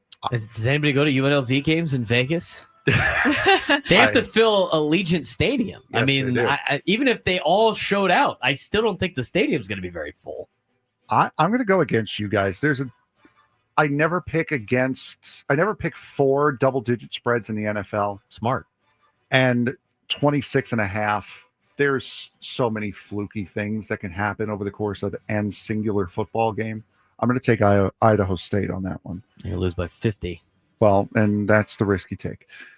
Next game. Sneaky game, by the way. Yes. 3:30 on Fox. The Fresno State Bulldogs taking on the Kansas Jayhawks. Fresno closing out 1-4 last year. Kansas 3-2 last year closing out. 14.5 point spread. Now, I typed this up at around 9:30 last night, and it was 12.5. It's now moved to 14. Yeah, so right? in the last 15 hours, it's gone up 2 points. So Kansas 14.5 right now, favorite, Skyler. I think this might be actually a little bit of a slow game, but I think Kansas has one thing going for them. They're got the home field advantage, so it's kind of a big spread. I'm not quite sure, but I think I'm going to say that Kansas will cover here. Opening day of their brand new stadium that they have worked on for the last 2 years. They played at Arrowhead last year, and we're sporting Kansas City plays in all their home games a season ago. They get back on campus in their brand new digs. I think that's going to be a big day for the Jayhawks. The 14.5 scares me a little bit because Fresno State usually gives teams a run for their money in the Mountain West, like as a Mountain West Conference team. The Big 12 is wide open. Big 12 quarterback play is probably the best in the country. So, to me, I think Kansas holds off Fresno State. I think they probably win by 17 points on Saturday. So I'm going to take the Jayhawks. Shout out to the Dye brothers, Devin Dye and Jalen Dye, who are San Diego kids that represent the Jayhawks. They'll be out there in full force. I am going to take Kansas as well. 4th of 5. This will be at 4 p.m. on CBS Sports Network. It'll be the Sam Houston Bearcats taking on the Western Kentucky Hilltoppers. So a Conference USA bout to start the season off for these two teams. Sam Houston closing out last year at 4-1. Western Kentucky closing out at 1-4 in their last 5 games. Western Kentucky, however, did win their head-to-head meeting last year, 31-14. Braden, Hilltoppers. I'm going big red. Big red in the top. 9.5. I think they beat Sam Houston State by 9. They'll beat them by 10. I'll take the Hilltoppers. Skyler? Yeah, I think the Hilltoppers, if I'm correct, kind of killed Sam Houston's chance in the championship last year. So they might be a little upset coming into this matchup, but I still think we got to go with Western Kentucky also. I'm saying close conference bout to start the year. Beat you bad last year, hurt you. I think you're coming out with a little bit of revenge. I'll take Sam Houston to cover, not necessarily win, but I'll take them to cover. I can't believe this spread still, by the way. Final game. This will be at 4:30 p.m. on CBS and on Paramount Plus. So it'll be on the big CBS network and Paramount Plus. Stanford Cardinal versus the Hawaii Rainbow Warriors. Stanford last year 1-4 in their last 5. Hawaii 3-2 in their last 5. Skyler, who you got? Yeah, I'm actually a little bit excited about this game. I'm going to take Hawaii. I know they've been really working hard to build up their program.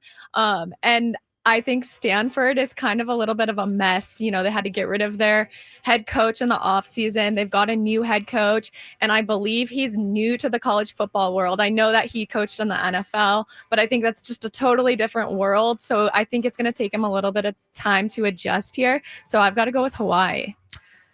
It's hard to pick Hawaii. Stanford's not good. I mean, just Stanford's just not very good. The teams that have to fly out to Hawaii for week 0 usually struggle a little bit. I mean, most of the time, good teams prevail, but Stanford's not a good football team this year. Maybe you know what, Timmy Chang. I'll go with Hawaii. 2.5 point favorites at their high school stadium they're playing at. They got new digs coming in hopefully soon. So yes, they just got a new Aloha Stadium approved. Rainbow Warriors. I'm going Rainbow Warriors as well. My college football 2026 dynasty team. We are 3-0 already to start the year. Beat Stanford 17-9 in the game. see what we can do in real life. That's it. All right, so we all picked the same on Kansas State. Did not all pick the same on UNLV. Did we all pick Kansas? You guys all picked the favorites. I picked Idaho State and Sam Houston. Okay. Frank is shaking it up over there. Yes, I am. Week 0, dude. It's mostly favorites that go down. But Skyler, we appreciate you joining us. Skyler will join us on Thursday. What time did I say? 1 o'clock? Yep, Thursdays, 1 o'clock. Thursdays at 1 o'clock, we will get the full Skyler treatment of the Queen of College Football, blessing us with her presence. So next Thursday at 1 o'clock, we'll see how everybody did. Perfect. Skyler will be in first place, maybe. Or maybe I just picked every game. Wouldn't that be a tie? Because Yes. we'd probably be the same. I picked everything the same as Skyler just so I could be in first place. I get bonus points though, Frank. That's how I end up at first place. Of course, yeah. Yes, we used to have, and we maybe have to do this again. We had the upset pick of the week. You got to make your own upset pick of the week. Gotcha. And Skyler dominated the upset pick of the week. Yeah, we She might got need a double tiebreaker points. situation at some point. So yeah, maybe that's a good thing to bring back. Yeah, we'll bring that back next week. She's also our flight if we need to go anywhere. That's so true, let's also apparently. not upset her for Yeah, that. exactly. I gotta be on your good side. Yes. All right. So thanks again to Skyler. We need to get to today's sports thread. You know that group chat? The one that's always blowing up with the biggest sports takes, debates, and breaking news? You got barbecue back there, and you didn't invite me? Yeah, we've got that too. Welcome to the Sports Thread, where we break down the top 5 stories in sports, just like you would with your crew. Oh, no! Disaster! What a bad idea! No filters, no silence, just real talk. All right, Frank, what do we got in the sports world that's not Padres Dodgers? Boy, we've got enough and enough to cover. Enough to, yeah, there we go. Number 1. There we it go. is. Hey. Enough to cover what should have been a segment today, but with how packed the show is, we moved it to here. The SEC confirms that it will play a 9-conference game schedule starting next year. This decision was approved by SEC President and Chancellor after recommendation that by the athletic directors in the conference. This is from the SEC Commissioner Greg Sankey. Adding a 9th SEC game underscores our university's commitment to delivering the most competitive football schedule in the nation. This format protects rivalries, increases competitive balance, and paired with our requirement to play an additional power opponent ensures SEC teams are well prepared to compete and succeed in the college football playoff. Under the new format, the SEC will continue to play without divisions. Each school will play 3 annual opponents focused on maintaining traditional rivalries, and the remaining 6 games will be rotated amongst opponents from the rest of the SEC. Also, the SEC, as mentioned before, will be required to play 1 high-quality opponent from the Big 12, ACC, a Big 12, or Notre Dame. Big 12, Big 10, ACC, Notre Dame. Yeah, next year. So, all right, good idea for the SEC to move to a 9 years. It's about time. So they get 9 games, right? Yes, so nine conference conference games, and one of their 3 non-con has to be a Power 4 school, essentially. Notice they didn't say Pac-12. Writing on the wall, right there. They didn't say Pac-12. That's just they didn't say Power, whatever it's called, the Power Athletic Conference. Remember, the P stands for power. P is for power, Frank. Yes. They were not listed. They must play a Big 10, ACC, Big 10, or Big 10, Big 12, ACC, or Notre Dame. I think that's great. I think it's about time. I think all of the power conferences, now the ACC needs to get on board, should be playing 3 non-conference games and 9 conference games. And I think every conference should adapt what the SEC just put in place. Which I saw some comment go like, so essentially they're making everybody do what Kentucky and South Carolina have been doing for the last 10 years. Seems fair enough. But then you also have this where strength of schedule now could mess with the college football playoff, because it's inevitably going to happen now that you're going to have a 4-loss Auburn getting in over a 2-loss Texas Tech. Well, it depends on how many automatic bids you get and how many teams are in the playoff. But if it's a 12-team playoff, like it's looking like it's going to be for the foreseeable future right now, that's that's kind of where it's going to be. And someone, of course, the complaints are going to fly that, yeah, now you're letting a 4-loss team in the playoff. That's really the only issue that you can see coming out of this. I just don't think they're going to get to that point. I think just be like, well, you should have beat all these SEC schools. So you finally have to play people. So we'll see. As Nick said in the chat, it's Nick. Thank God no more Citadel November. Yeah, exactly. No kidding, right? Number 2. While speaking on Michael Irvin's YouTube channel on Thursday, Dallas Cowboys owner and general manager Jerry Jones said the agreement he believed he made with Micah Parsons, quote, would have made him the highest guaranteed player other than quarterbacks in the NFL. Jones said, quote, nobody appreciates Micah Parsons more than the Cowboys or me. Nobody has ever offered him more money than I have to play football, period. He did in early April from NFL owners meeting. Jones blamed Parsons' agent for the deal not being finalized as the Cowboys close in on their September 4th opener against the Philadelphia Eagles. When asked, he said, quote, when we wanted to send the details to his agent, the agent told us to stick it. Is this Jones lying to try to curry favor, or is Micah Parsons trying to work his way out of Dallas? Well, T. Higgins had the same problem with his agent in the Bengals. T. Higgins fired his agent. So sometimes it's the agent going a little bit too far. Maybe he thinks he could get more money for Micah Parsons on the open market. The Cowboys are definitely going to franchise tag Parsons the next 2 years. They're not afraid about that. And with every year, they don't want to get franchise tag. They're trying to get him to get in the open market so they can get him some money because he gets franchise tag. That's another prime year of Micah Parsons, not getting maybe the amount of money that they wanted to get. But the thing is the franchise tag are going to pay him one of the best out of all the guys in his position. So I don't know. I just think it's part of the negotiations in the games that are being played. I believe so as well. And I think this is definitely a try to curry favor with the media thing that Jerry Jones is trying to do. Number 3. Bill Belichick is about to enter his first season as the coach of the North Carolina Tar Heels, and he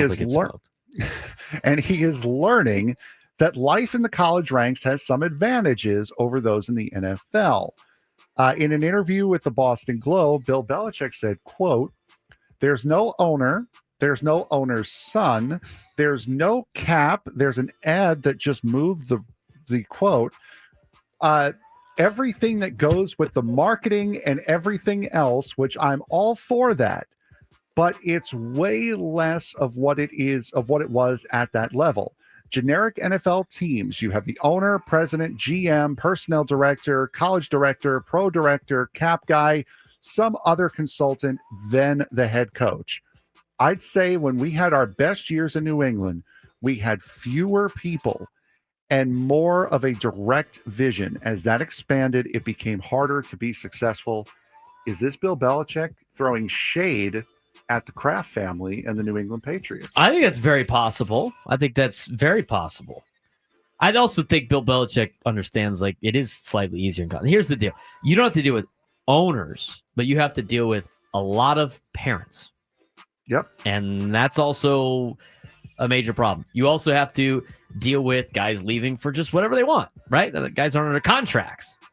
So I think it's a little bit of both. There's obviously, to me, I would rather coach in the college, I think. I agree. Than in the National Football League. I think it's more fun. I think the passion's there. It's not as corporate right now.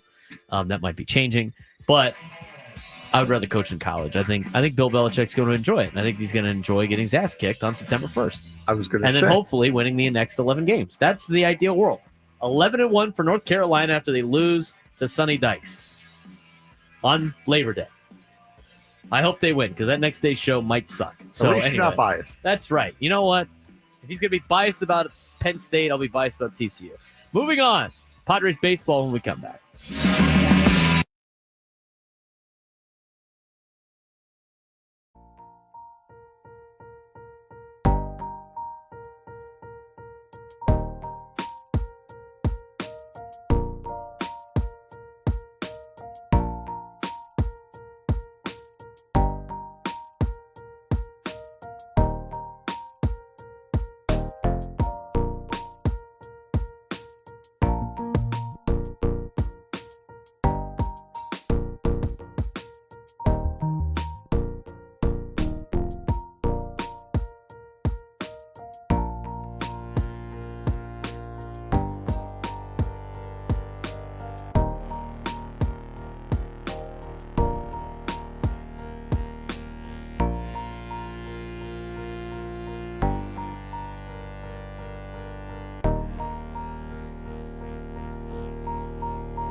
It's time to fire it up. From the beaches to the ballparks, from the Gaslamp to North County, no one knows America's finest city like he does. You can't just punt on a Manny Machado prime use. He's a fourth-generation San Diegan, born and raised in the heart of this community.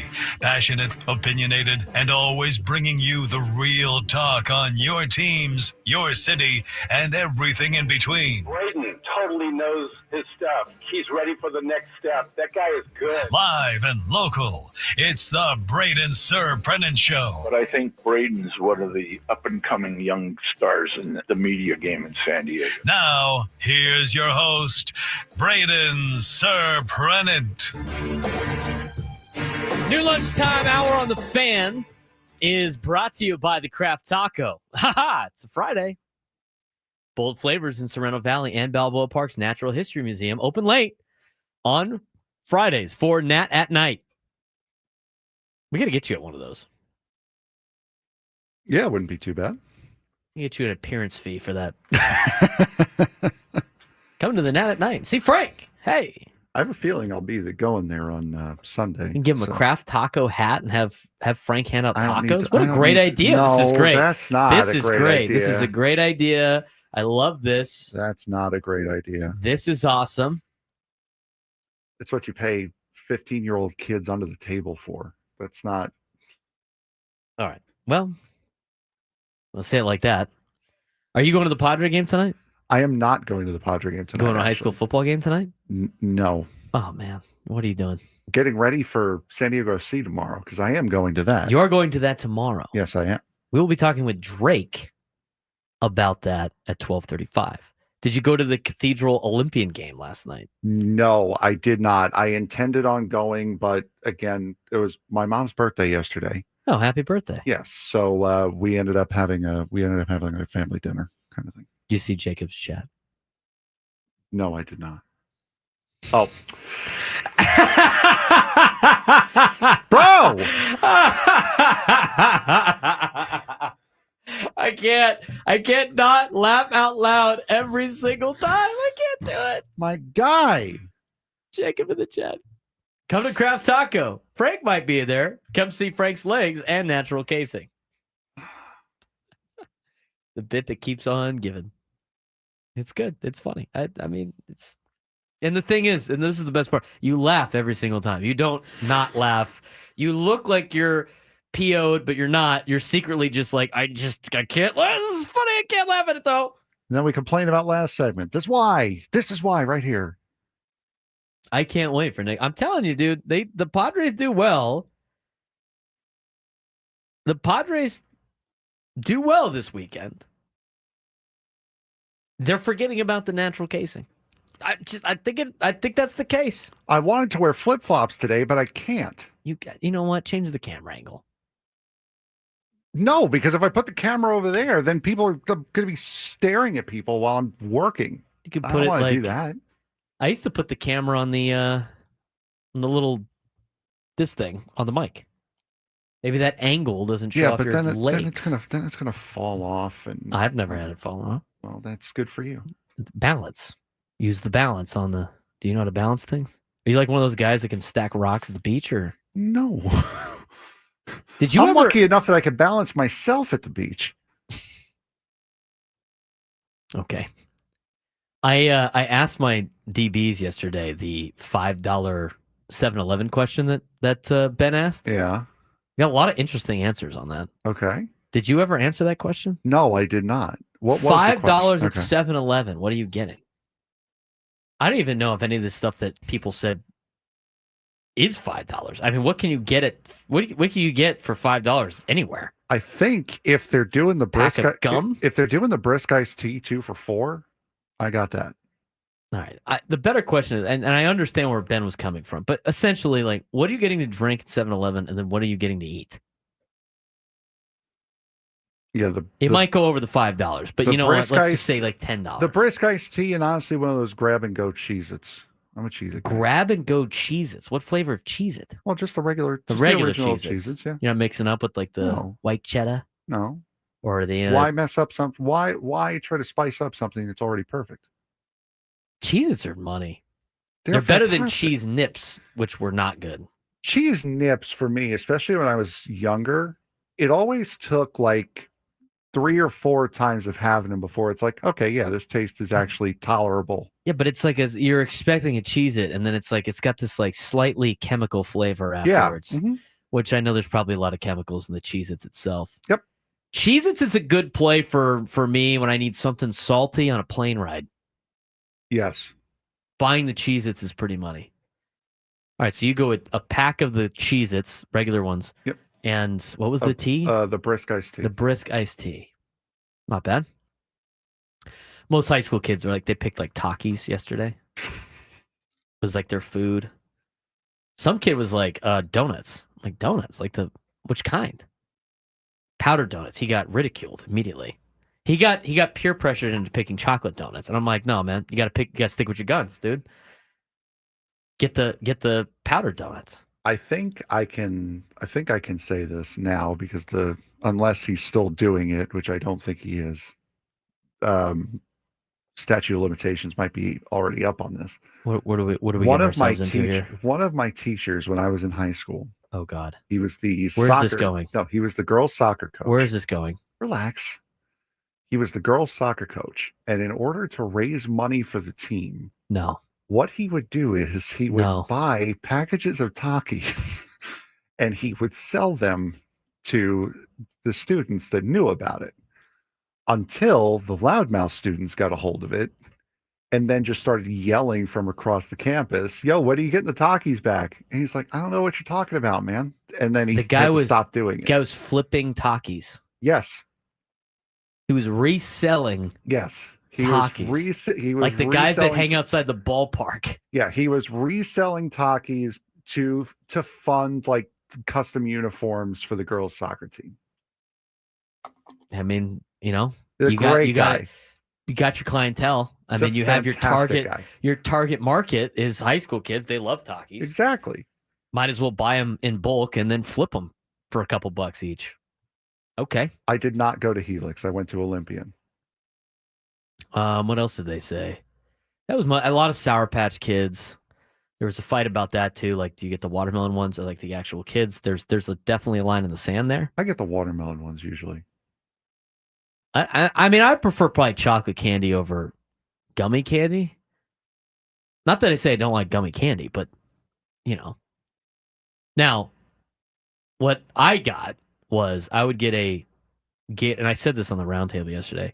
Gatorade, the Frost, like the light blue. Yes, I love that. And then, that was my favorite. Reese's, like the king size, like you get 4 of them. Yeah. Mm-hmm. Or if they have them, not a lot of people have them. In fact, our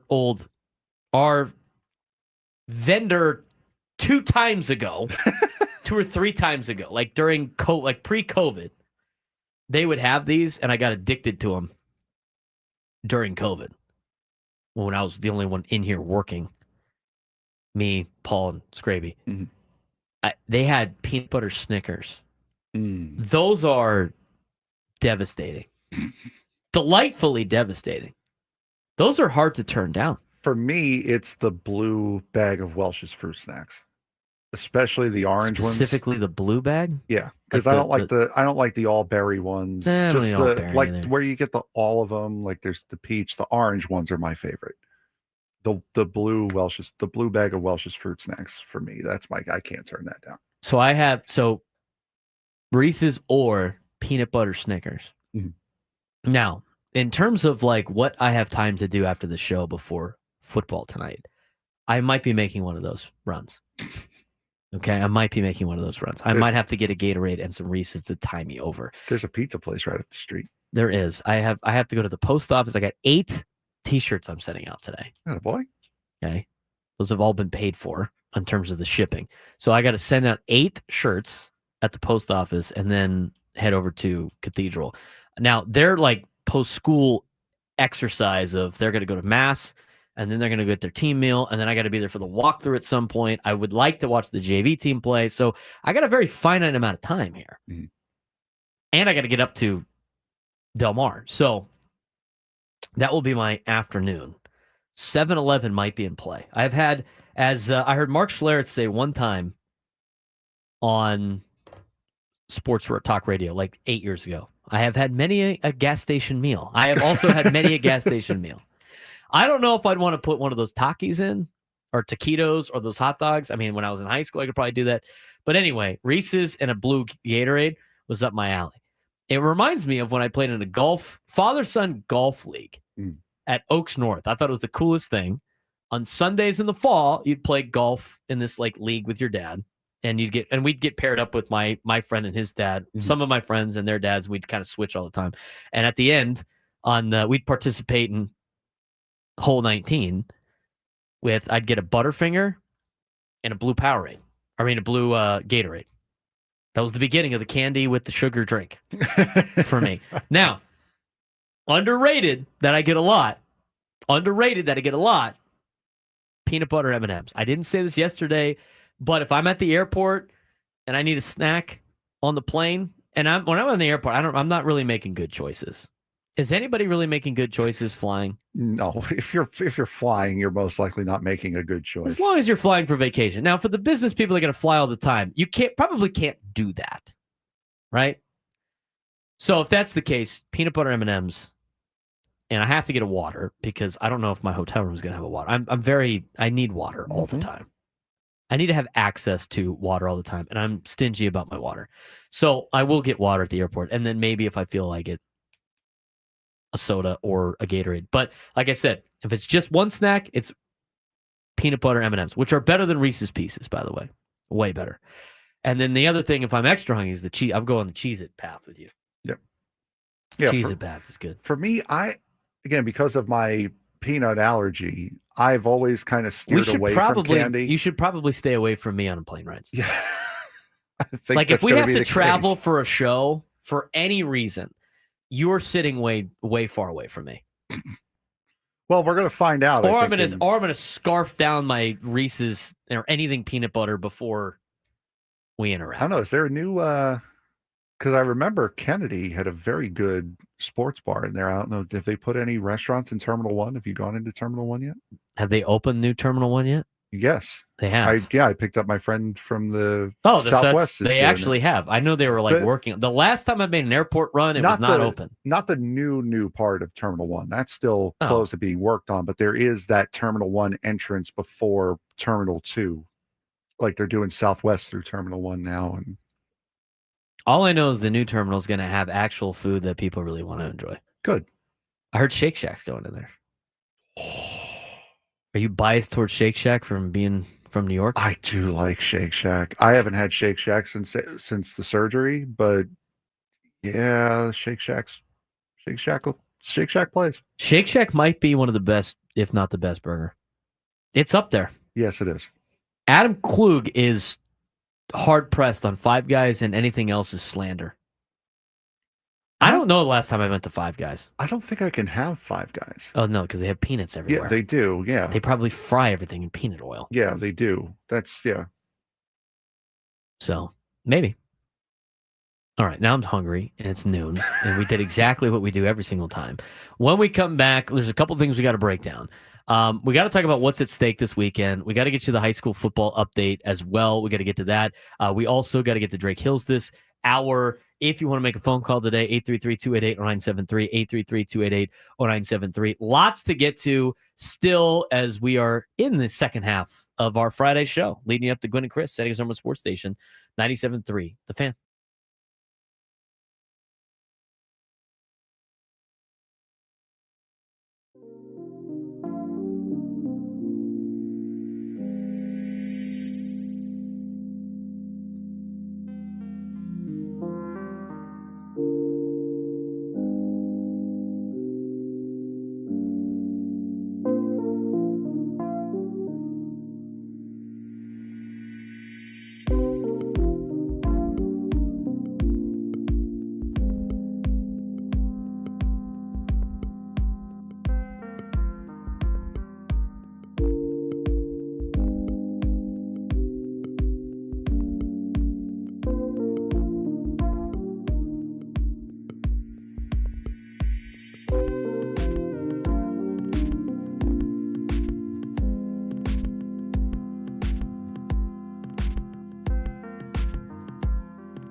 All right, let's get to this. We're going to get to this high school football stuff in a second. We got to get to James in El Cajon. He wants to weigh in. I'm Braden Surprenant. That's Frank Marchese. Braden Surprenant Show, live and local, each and every day from 10 to 2 on San Diego's number one sports station, 97.3 The Fan. Padres Dodgers coming up at 6:40. Equal Water SoCal Padres pregame show at 5:40 after Gwen and Chris, who takes over after us. Mike B in the chat. You talk about burgers all the time. Let's step it up and talk about lasagna. Brother, we talked about lasagna when Frank brought in the lasagna. Brother had lasagna on the show. I had it on air. Now, I wasn't on air at the time. I technically was. I was technically on air. Just wasn't live. I was eating lasagna that had pepperoni in it, which, by the way, was a hell of an idea. By the way, it's not Italian, but you know what? Hey, it's good. It's delicious. What did your dad say again? What did I give it, like a 9.3 or a 9.4 or something like that? Which is an insane rating. Gave it a 9.3. My dad pokes his head into my room before he goes to bed. This is like at 9 o'clock that night. He's like, really couldn't have given it at least a 9.5? That's a rookie score. And then Mr. just Marchese. walks away. That's a rookie score, 9.5. They would think I was lying. It's got to be a believable rating. True. I mean, to be honest, if I could give it a 10, I'd give it a 10, but then nobody would believe me. Like, oh, he's just kissing Frank's ass. No. Or his natural casing legs. Got him! Again. When did we lose any sense of shame? When did shame go away? Oh, I can't wait for OTL next week. Bring back shame. Frank puts pepperoni in his lasagna, taking on Frank's natural casing on court 14. Didn't. All right, James and El Cajon, you're on the Braden Surprenant Show.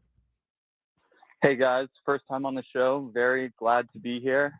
I feel like I offer a different perspective, kind of being a young adult, but I think it's all about perspective because, you know, moving beyond just this specific series, and obviously it's the main focal point right now, but we used to live in a time where we loved Freddie like we were excited about Freddie Galvis and excited about Tyson Ross.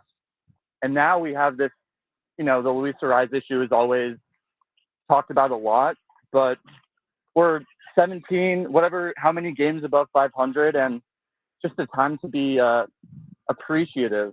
And I think that the city, the fans, like, it took us a while to, you know, get the players we wanted. Took a little bit we always had the stadium. Took a while to get the atmosphere. We've been to the playoffs. The Dodgers aren't some bug that we need to stamp out. We've beaten them before. It's really all focus is on the last game of the season.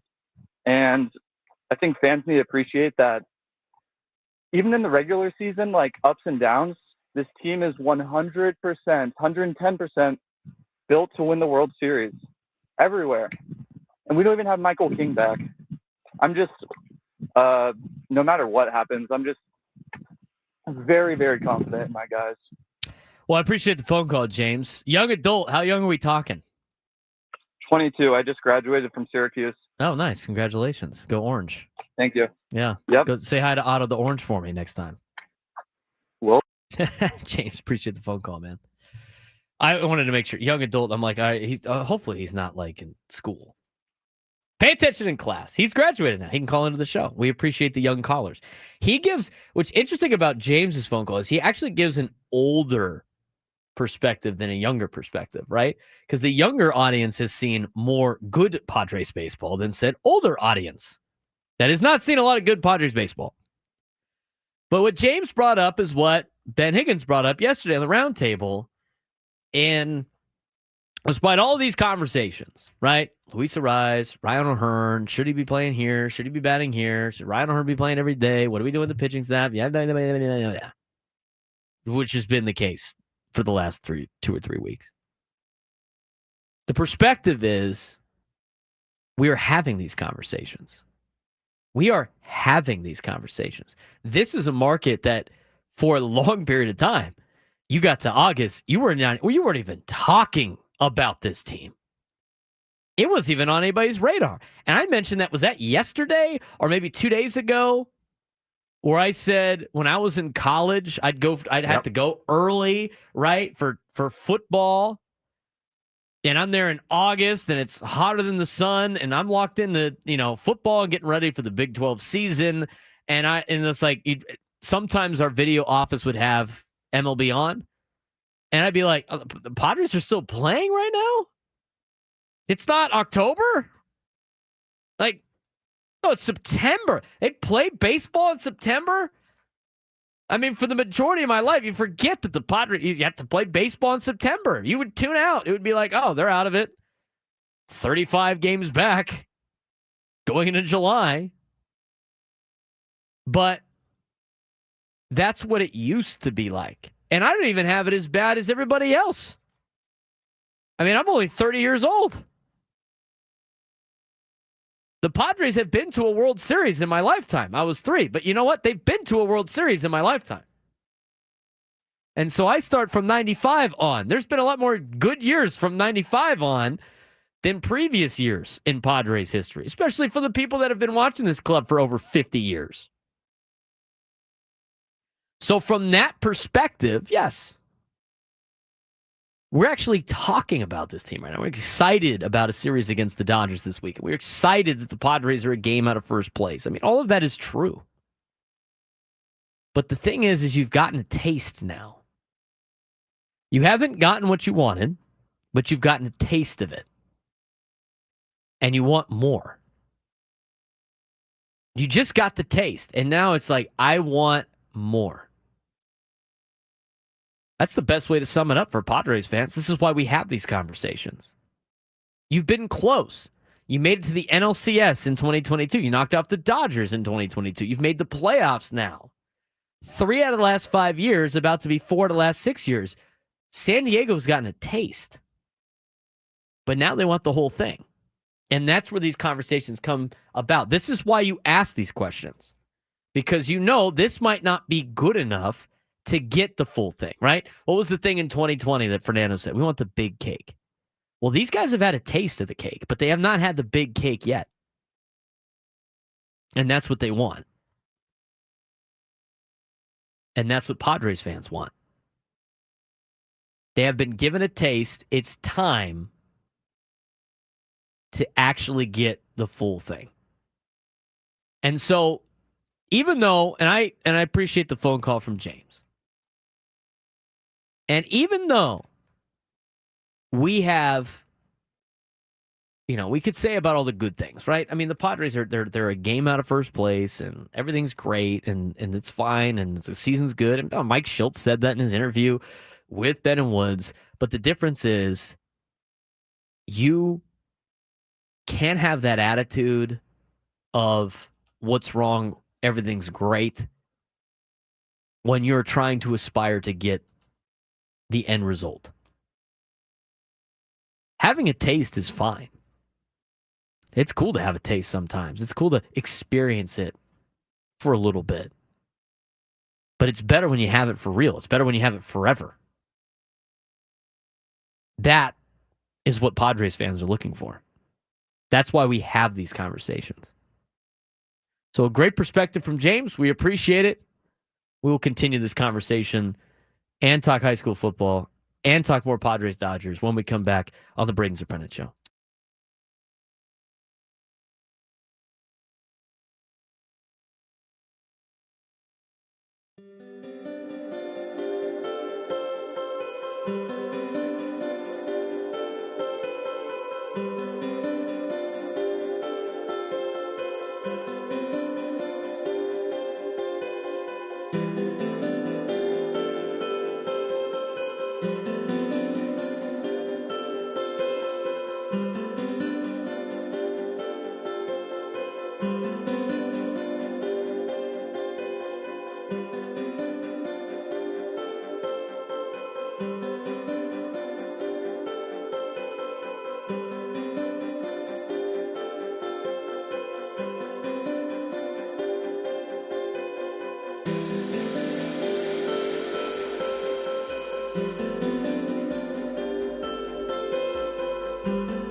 This hour 97 through the fan is brought to you by Nativa Interiors. This Labor Day weekend, 2 iconic design.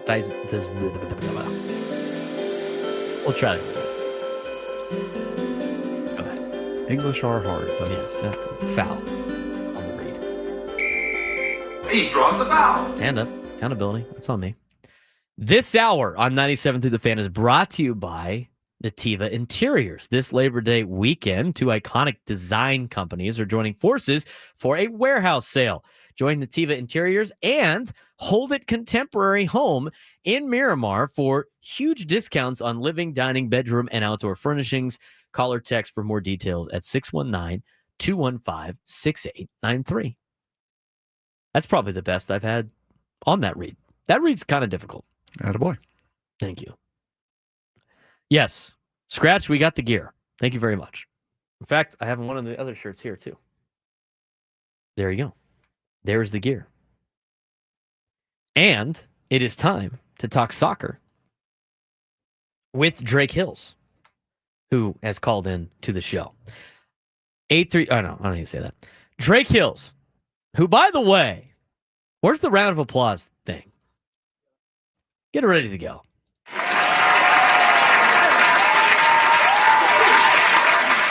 We can add contributing writer to ESPN, Drake Hills, for his ESPN article the other day on soccer. Drake, hey, have a week, kid, huh?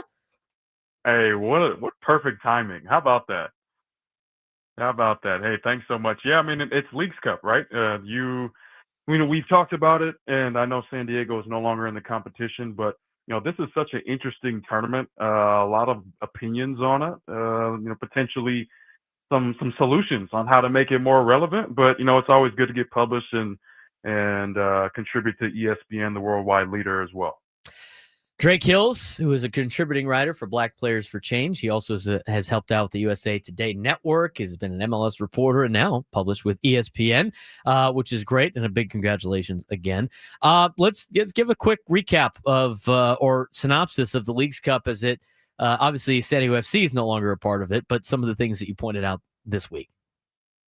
Yeah, so this is going to be an interesting kind of retrograde look back to the 2023 Leagues Cup when you had Lionel Messi against Nashville FC in the final. Obviously, Messi coming in relatively new, and when I say relatively, I mean like maybe just for the Leagues Cup, and that was the big storyline. But it essentially was 2 MLS teams, and that's exactly what we could have potentially going into the final.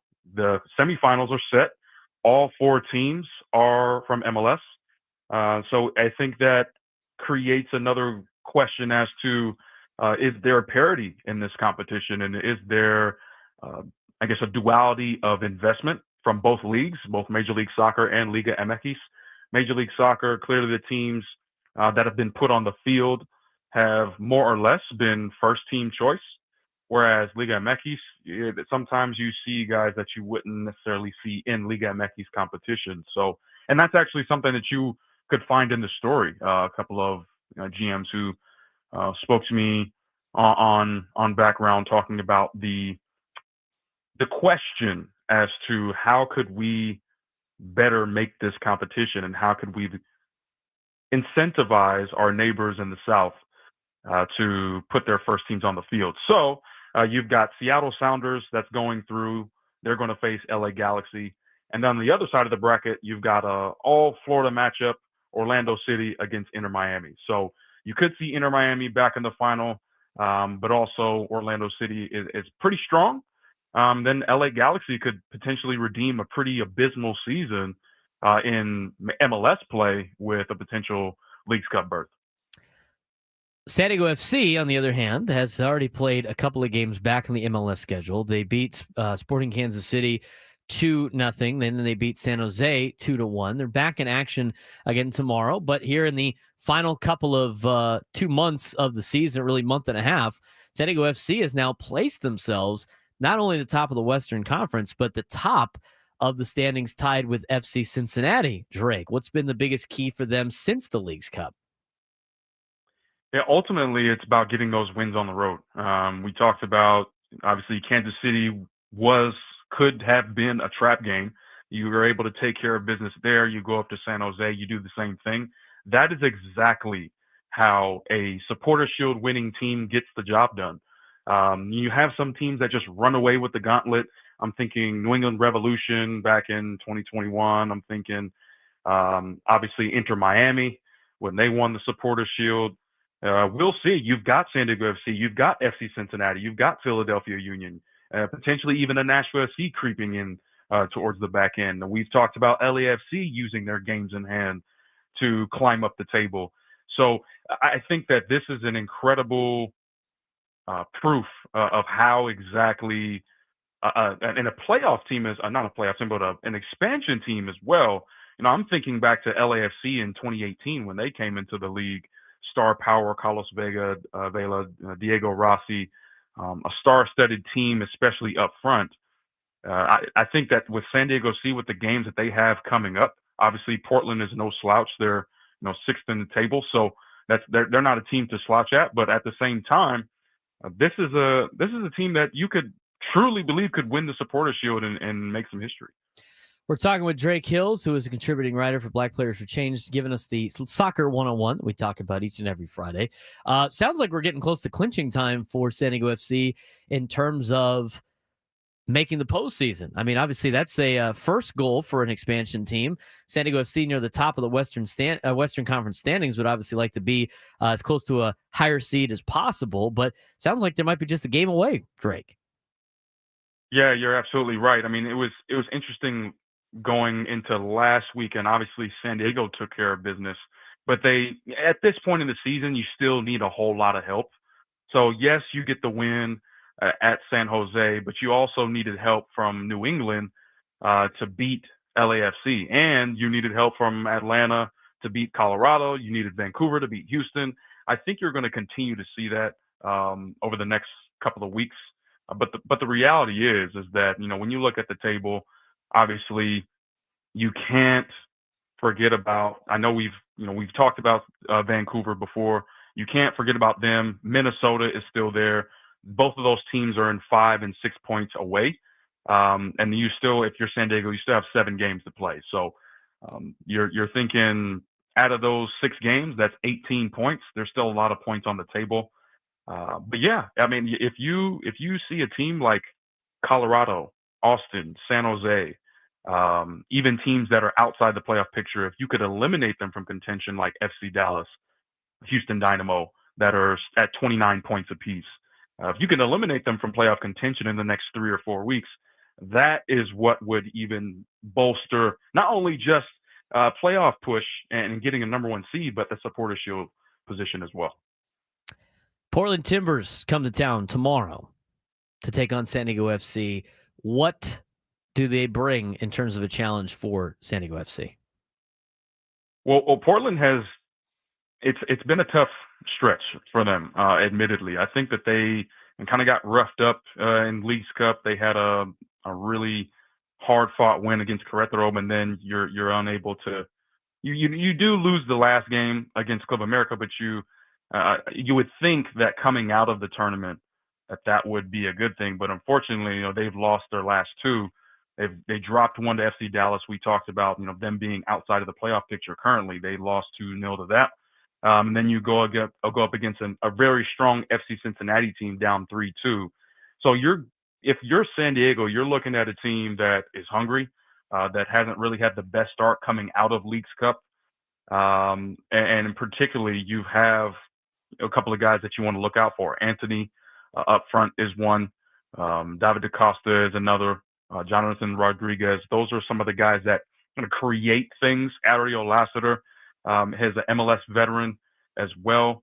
He's been in the league for quite some time, and he's a winger that really can come at you and play a lot of one-on-one. So, and not to mention Kamal Miller in the back as a center back. If you're looking at the team overall, they do have some players that can make things difficult, but back at home, I think that's good for San Diego. Drake, we appreciate the time as always, man. Again, congratulations for the week that you have had, and look forward to talking to you again next week. All right. Take care, Braden. Drake Hill's joining us on the Braden Surprenant Show like he does each and every Friday. A little bit earlier today than before. We had to get Drake on and off in time before a prior engagement that he already had. And we always thank Drake for helping us out with the Soccer 101. Speaking of soccer, I thought you were going to put this game on when it started. Yeah, I know. We were busy talking about 7-Eleven snacks and stuff. I forgot. Distracted him on the 7-Eleven comments. I'm very annoyed that I have missed Chelsea's first 3 goals of the season. But they're up 3-1. So. They are up 3-1, so that kind of helps it a little bit, but I'm very annoyed I missed it. You'd probably be more annoyed if they were down 3-1. Yes. And then you would have been upset that you missed the first goal of the season, but then they're down 2 goals before they get to halftime. All right, we have a little bit of time here. Now's a good time, as ever, to get to the high school football report for today. We think usually we want to do this like the noon hour. It's hard when they get Padres baseball and stuff going on too. We got to get most of our stuff done with Padres and Dodgers. And we have another interesting conversation to talk about when it comes to the Padres in the next hour to start the next hour. So tonight, throughout the county is the beginning of high school football. Last night, there was a handful of games. There was a couple of 8-man games, and then there was also Sweetwater and Morse. Sweetwater beat Morse last night, 31-0. The Christian Patriots beat Rancho Mirage last night, 42-14. And in the paper this morning, John Maffey laid out the top 10 games of the week that he made his picks on. Game of the week, according to John Maffey, Mater Dei Catholic at number 2, Cathedral Catholic. It is the Charity Bowl. Mater Dei Catholic is coming off of a D2 title game run, and they're led by running back Jordan DeMarin and wide receiver Laurel Parker. Laurel Parker, the story here is Laurel Parker's dad, Larry Parker, stud at St. Augustine High School, actually played for my dad at St. Augustine High School. Oh, wow. Which is super cool. And last year when we played Mater Dei, they ran into each other after the game, and it was like, what are you doing here? He's like, I'm coaching my son. So it's like kind of a full circle kind of moment there. It was kind of cool. So we'll see them again tonight with, again, like I mentioned before, Jordan DeMarin and Laurel Parker. A couple names from Mater Dei Catholic that were mentioned in the paper this morning. For Cathedral, a lot of D1 talent. Brady Palmer committed to Cal. Honor Falave Johnson, who has had, I don't even know how many offers he has, but he is a 5-star cornerback that will probably play some offense too. I mean, he is just he could do it all. I mean, he's good when guys like James Franklin are showing up to school to talk to this young man. USCO lineman Chase Denise, plus a lot of defensive standouts. Bronk Latuli Gasanoa, who just committed to San Jose State today, and Josh Faremo, who is a Washington State commit. So all of those players, for the Dons tonight against Mater Dei Catholic. And again, as we mentioned before, if you go to that particular game, the Charity Bowl is what it's called right now. If you bring a canned food, it helps the food pantry on campus that they're doing a drive for the local food drives. Zach Meyer's Food Pantry at Cathedral will house most of this stuff. They're looking for non-perishable food donations to the gates before kickoff. Things that they need the most: pasta and sauce, rice, cereal, canned corn, canned meats, mac and cheese, soups, beans, easy meals. So if you're going to that game, if you're a Mater Dei Catholic student or parent or whatever, or a Cathedral Catholic, if you're going to that particular game tonight, they are doing a canned food drive going into the game. Should be a good one. There's a great game out in East County this week. Oceanside is going to Granite to take on the Eagles. The Oceanside Pirates ranked 9th in the county according to the UT Writers poll. Granite's ranked 4th. Oceanside's got 14 starters back, including 4-star offensive lineman Lincoln Mungale and Army commit Kaimani Nua. Those are a couple of players to look out for Oceanside. As for Granite Hills, they are the defending D1 champ. Lost a lot of players from last year. They're very senior heavy last year, but they do have Zach Benitez still the starting quarterback for Granite. He comes back with major transfer talent. Granite always, at least the last couple of years, has been able to retool. I think Granite probably wins this game over Oceanside, but we'll see. Should be a good one out there in East County.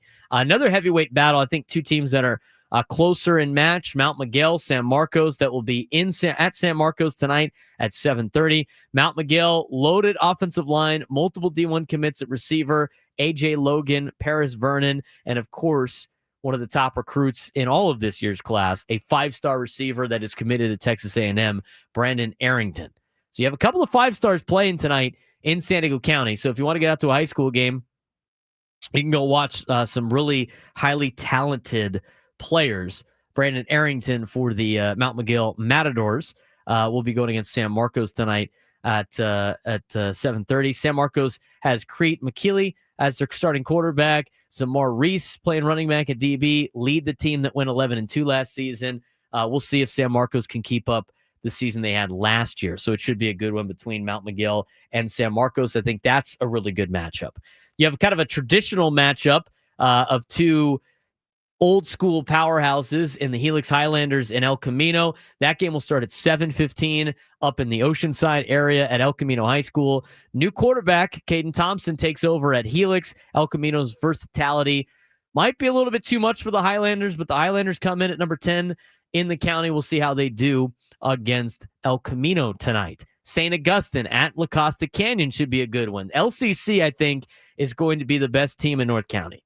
I think LCC is going to be in the Open Division championship. Not championship, but at least in the Open Division. I think LCC is going to have a great season. And they started up with St. Augustine. St. Augustine, who went on to win a CIF championship last year, gets a lot of those players back. It's that transition period, trying to get everything going at the varsity program. They'll be taking on LCC. They're going to try to build off of last year's Cinderella D3 title run. But LCC is returning a lot of players that played in the Open Division last year. Should be a pretty good game up at La Costa Canyon in Encinitas. Poway, Scripps Ranch. This is a nice little border war, if you will. Two teams that are not in the same league, but are right down the street from each other. Kind of down the street. But the Poway Titans and the Scripps Ranch Falcons. You got the defending D2 champions returning 11 starters from a year ago. So we'll see where Scripps Ranch and Poway line up tonight. That should be a good one as well. Other games to get to: Eastlake and Bonita down in the South Bay, Montgomery and San Diego High. San Diego High looked really good in their scrimmage last week against Mater Dei Catholic. Coronado and Hilltop is a good matchup coming up tonight, again down in the South Bay. And Grossmont Patrick Henry is a good matchup out in the East County. So those are all of the teams, or the bigger games out there in high school football for this weekend. Do you even know who Olympians playing today? I do not. I'll look it up really quick though. I can look it up too. I don't remember I just see when your alma mater's playing. I've never really grew up like in Long Island. Long Island high school football really wasn't a big thing. Like, yeah, it was a thing you did, and of course high school students always got all the perks, but it was never really like a big thing you had to watch. It wasn't like a big town get together. It's not a big thing like it is out here. We actually had one of our coaches played high school football in Long Island. Quinn Early also played for the Chargers and the Bills and played professionally for a long time. Anyway, I don't know. Olympians playing Claremont tonight. We got Olympian Claremont. Okay, Olympian Claremont at Claremont High School. Claremont High School, by the way, has one of the best views in San Diego County. Really? From a football stadium. Oh, yeah. You get to see the bay. Oh, wow. I mean, it looks right into Mission Bay. And at this point in the year, when kickoffs are happening at sunset, right? Oh, it's beautiful. Oh, it's gorgeous. It's hard to find a high school football stadium in San Diego that has a better view than Claremont High School. I will say that. Other games throughout the county that might be of note. An interesting one in Escondido, Classical Academy at San Pasqual will start at 7 o'clock tonight. That's one of the matchups. I mentioned the Mater Dei Catholic Cathedral game. El Cap Mira Mesa is interesting over at Mira Mesa. That game will start at 7 o'clock tonight as well. Escondido Fallbrook is a good game at 7 o'clock coming up tonight. Other teams that are playing out-of-town schools. Mission Hills is going to Quartz Hill, so they'll be out of town this weekend. Carlsbad's got Lakewood coming up this tonight as well. Point Loma del Norte is a sneaky game over in the Forest Ranch area. That game will start at 7 o'clock tonight. Mission Bay Kearney's a good one. Ramona Steel Canyon at Steel Canyon. We'll see Scratch out in action tonight in the East County as Ramona drives down the 67 and across to Steel Canyon. That should be a good one. And the battle for Rancho Penasquitos. Mount Carmel and Westview. I'm sure it's called something. I don't know what it's called. Is it the Rotary Cup or something? It might be called that. Mount Carmel's got Westview. Lucerna playing Rancho Bernardo. La Jolla Torrey is also a good one at 7:15 over at Torrey Pines High School. That's a look at what everybody's doing in high school football tonight. When we come back, we'll dive back into Padres Dodgers. Final hour of the show.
You know what I love about doing that high school football segment right there? We're going to do that every Friday.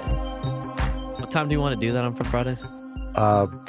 Sometime before 2 o'clock and after 10, I'm sure. Sometimes I want to beat my head into this mic. He just does it to push my buttons. I have enough people in my life that want to do that at this point in time. Brother, it's your show, man. You tell me. You tell me what block you want me to keep away, and I'll oblige. Okay. I thought we discussed like noon or something like that. Okay, then noon it is. Okay. See how easy that was? I was asking because I don't remember what we talked about. I could not remember. I don't remember talking about it. We texted about this. I remember. Here we are having a show meeting on air again. I remember you saying just leave a block for high school football. That I remember. Did you do that last night? Yeah. No, you did not. I had to move some things around last night. It was 10:30 was open.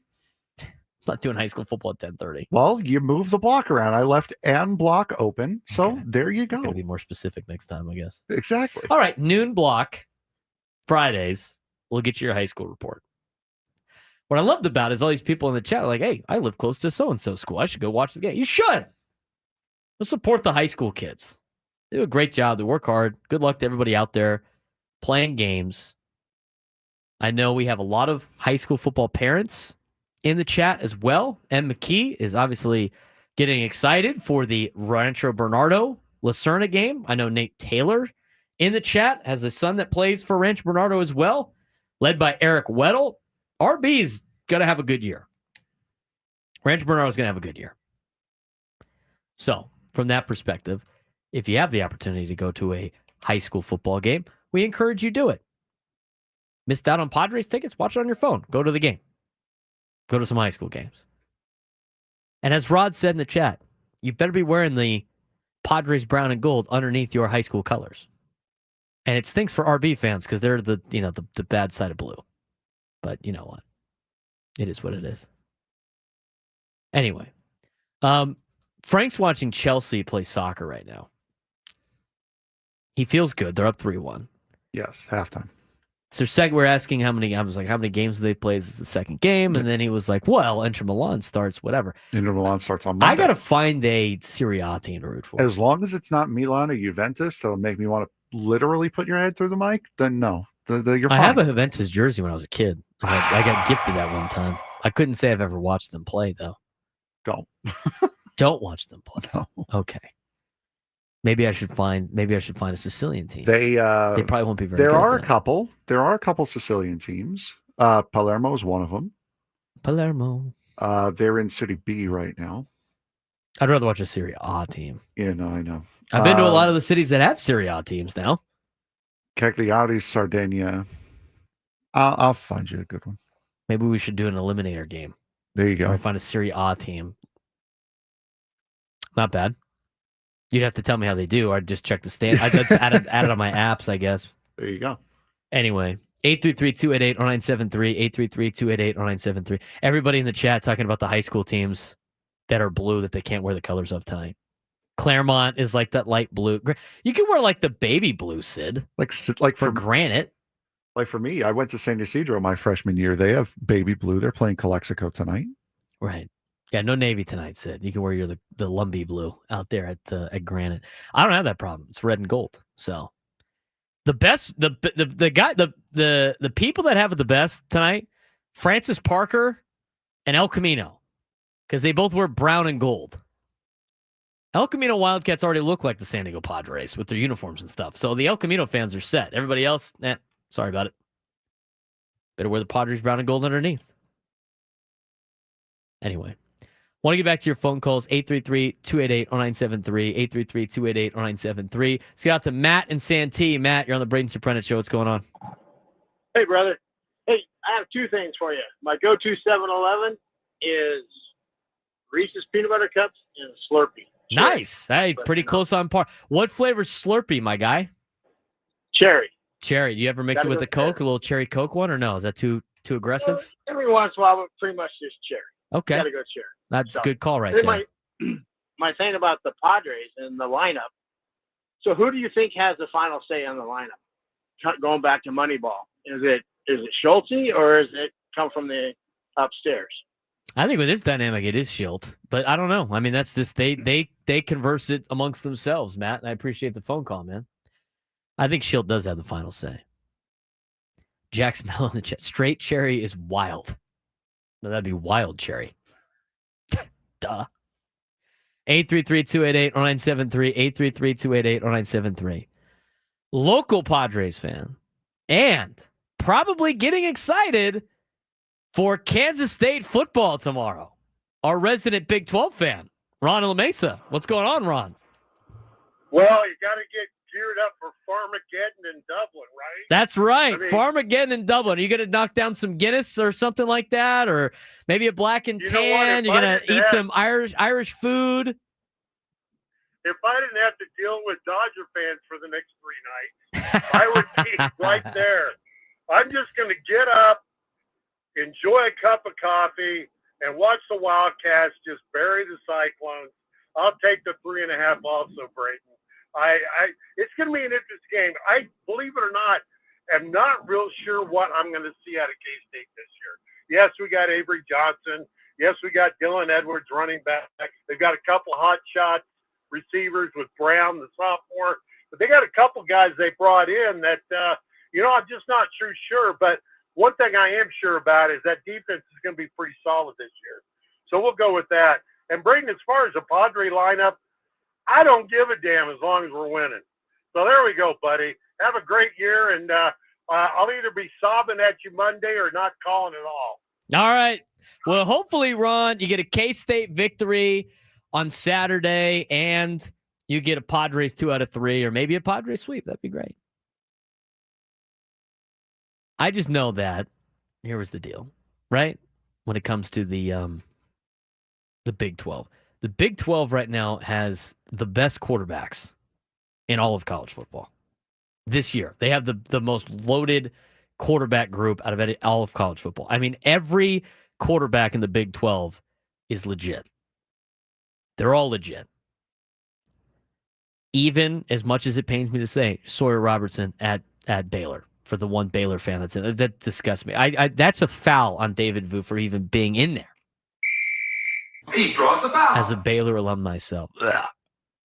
I don't know what's worse, that or SMU, but you know what? I digress on that.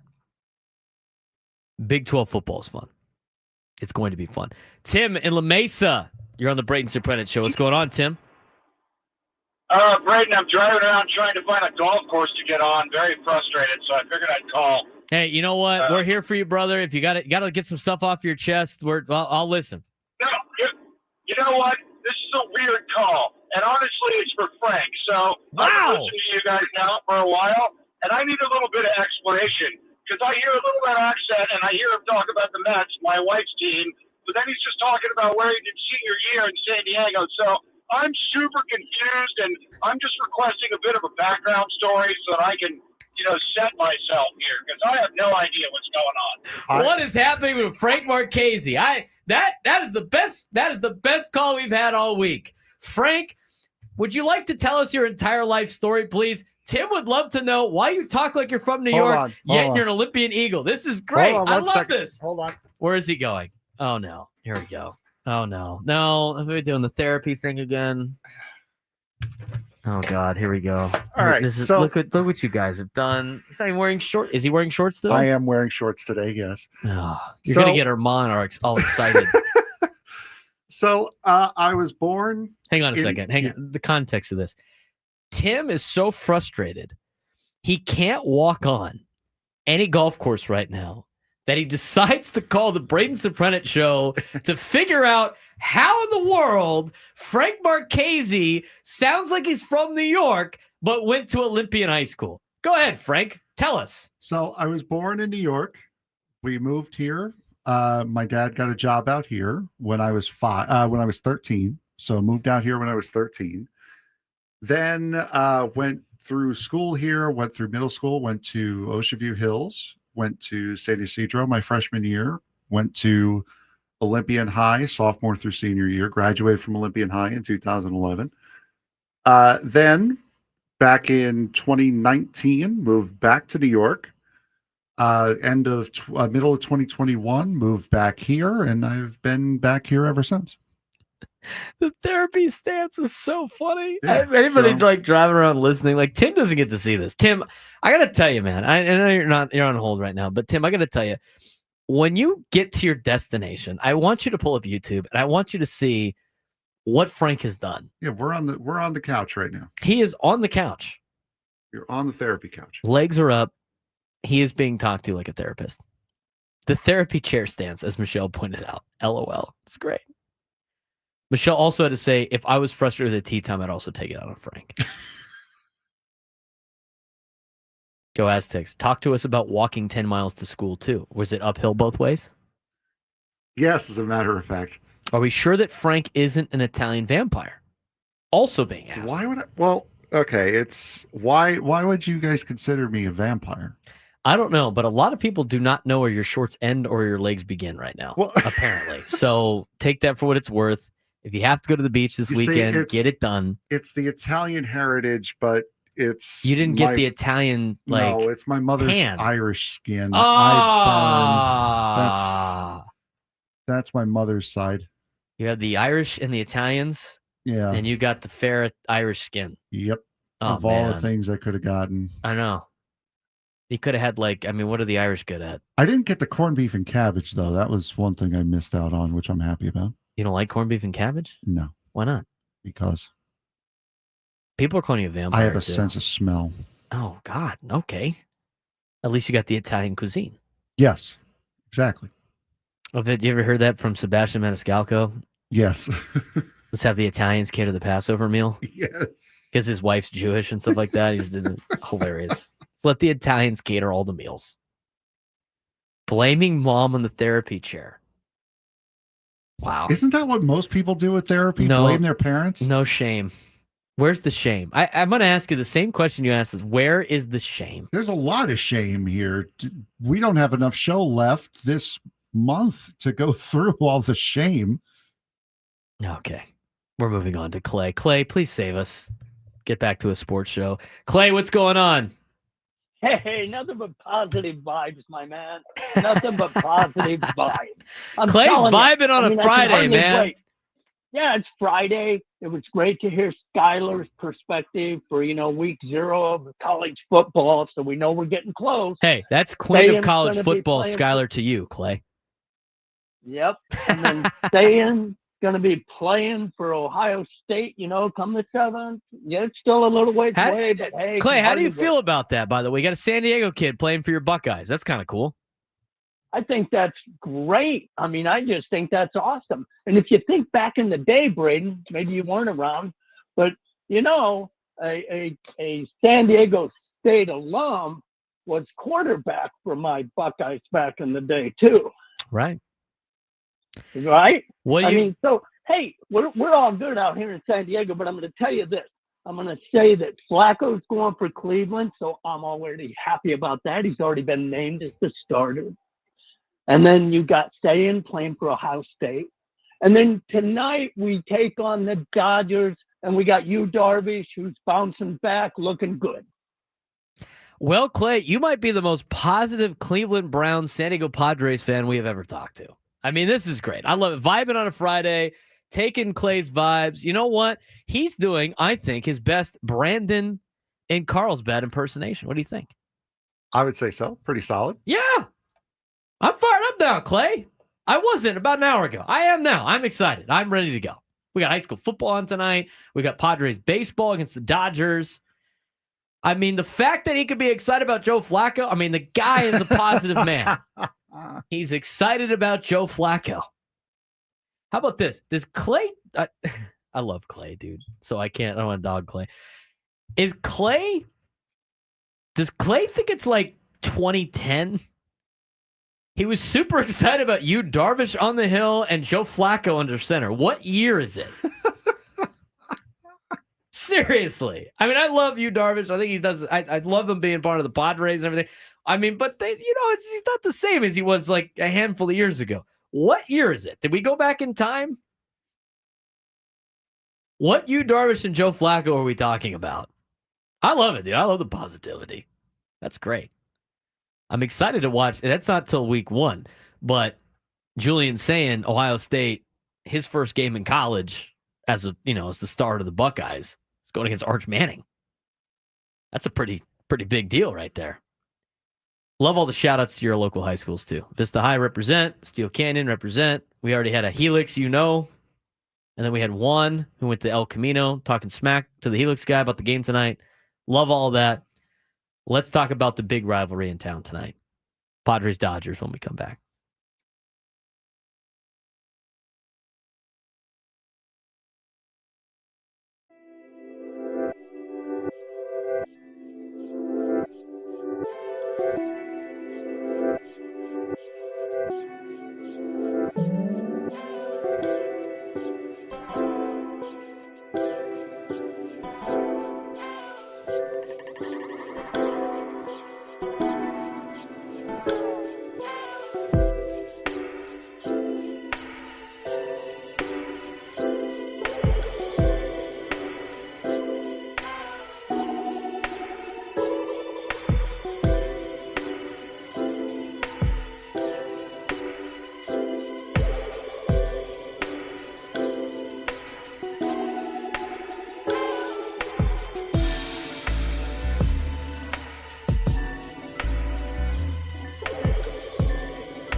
We didn't get to today's midday sports standoff. We had a lot of things going on today. A lot to get into. But if you're able to take me down in sports trivia this month, you would be able to qualify for a grand prize, a 2-night stay at Resorts World Las Vegas, plus VIP admission to AYU Day Club and $175 food and beverage credit. Celebrate summer with a 2-night stay at Resorts World Las Vegas. Dine poolside at one of the 5 unique pool experiences in the 5.5 acres pool complex, the largest elevated pool deck on the Las Vegas Strip, and experience AYU Day Club, a stunning oasis inspired by the islands of Southeast Asia, where the ultimate party concepts transform the weekend into a never-ending summer. Special rates available now at rwlasvegas.com, now offering no resort fees and complimentary parking. That's a mouthful. We did not do any ticket giveaways today. No. To anybody that wanted to ask. Tim's getting some, is he getting some recommendations for golf in the chat? Might be, I think. I'm glad he jumped on YouTube so he can see the the therapy thing was great. Could also hop on the Peacock app right now and watch Chelsea kick some West Ham rear end. You were upset about missing the first 3 goals. You've already seen I've 2. seen 2. 5 goals. You know what? This overcomes the Inter Milan finish of last year. Does it? No. No, it doesn't. He's still upset about it. No, okay, it's not. moving on. What's at stake this weekend, Frank? A lot. A lot There is a at lot stake. at stake. Padres, Dodgers. And here's the deal. This is what we talked about in the last hour. Okay? We got a phone call about the perspective. And I agree with James. I mean, at the same time, like, as much as we bitch, moan, and complain about a lot of things the Padres do, we're just great having the conversation. We love having the conversation. I mean, when I first started here at the station, it was awful baseball. And I remember watching a lot of awful baseball for the majority of my life from 2007 to 2019, with 2010 being the only time that it wasn't awful baseball. And people wouldn't pay attention to the Padres. And they wouldn't talk about it. And this is the thing when we're talking. This is part of that whole conversation about Peter's vision, right? Having San Diego be the place that is always talking about baseball, having the Padres at the forefront of Major League Baseball year in and year out, whether or not they're winning the World Series or not every single year or being close to it, but they are discussed. They're talked about. This is what you're talking about. This is what the Padres wanted. They are the main sports team in town. This is a Padres town now. It used to not be. This was a Chargers town for a long time. It's now a Padres town. This is everything that the Padres have ever wanted. People tuned into their flagship station, talking Padres baseball, asking about Padres baseball. Everybody in town paying attention and watching Padres baseball. I get so many people asking me about the Padres all the time. Friends and family, acquaintances, people I work with at other places. They all ask me about Padres because they're all locked in and dialed into Padres baseball. I mean, people that I wouldn't even think would be into Padres baseball are into it because this is why sports is so important. What brings people together in one common goal for their city. And this is what the Padres wanted. And this is it. I mean, they're getting it now. I mean, we have so many people day in and day out that are tuned into our show and Ben and Woods and Gwen and Chris that are locked into Padres baseball. And they want to talk about why Luis Ariz should or should not bat second in the order. And why they want to talk about why Ryan O'Hearn should be in the lineup every single day. And why they want to talk about, do the Padres actually have enough starting pitching to make it to the end of the year? And why they want to talk about how they would put their roster together for the postseason. And why they want to talk about who they might potentially keep in free agency. I mean, this is all of the conversations. It would never happen in August, would never happen in September, and very, very rarely ever be mentioned about in October. And now we have it, and now it's here. So enjoy it, Padres fans. I told that to my seniors last night. We do team meals on Thursday nights. we were at this place called Ranch 45, which is a place that one of our parents owned. The big thank you to the Brant's family for taking us in yesterday. And at these team meals, we have conversations. We talk as a team, and the players talk about the season, and all the seniors are saying the same thing about it's our last first game, and this is our, enjoy the ride while you have it. And I mentioned my story about my senior year. It got, taken away by some paperwork errors for our team, and all of a sudden football was over. I mentioned that story. I talked about it, especially for the seniors that take things for granted. And so as much as we might be taking the season for granted, right? I mean, we're now at a point where the Padres made the playoffs 3 of the last 5 years, might be 4 of the last 6. You always have to remain with the perspective of this could all end tomorrow. And the fact that we're having this, enjoy these conversations. Enjoy the fact that the Padres are relevant and part of Major League Baseball's, top echelon. Enjoy discussing ad nauseum about whether or not Arias should bat second or Ryan O'Hearn should play every day and all the talking points that Padres fans discuss. Enjoy the fact that you're a game out of first place and the conversation of are we ever going to be able to beat the Dodgers is frustrating. This is fun. This is fun. I love this because it's way better than the alternative. So for us, sometimes it gets tired, right? Because we talk about the same things a lot. I mean, our audience is always ever changing, and so you miss some of the show or you don't get to hear all of the show. And we talk about a lot of the same things and talking points that the morning show did, the afternoon show will do. But at the same time, this is way more fun than the alternative, let me tell you. So real quick, because we got to get to Eddie Brown, Frank. What do we got at stake this weekend? How do you view this Padres-Dodgers series this weekend? What's the importance level if you want to win the division? 10 out of 10. It's 100 out of 10 if you want to win the division. If what happens last weekend happens this weekend, it's over. You don't get another shot. You cannot rely. I know we've said it, and they've gone 2-5 as we've said it. You cannot rely on the rest of the league to beat the Dodgers for you. You're going to have to do it at some point. And this is that point. You have to answer the call now. Not in October. Of course, you're going to have to do it in October if you want to get through to get to the World Series. But if you want to win the division, if you want to give yourself the best possible opportunity to win the Fall Classic this year, you have to answer the call right now. This is your last chance. If you do not go 2 for 3 in this series, it's over. In terms of the division. Yes, in terms of the division. You're not getting another chance. This is your second lease on life right now. Yes.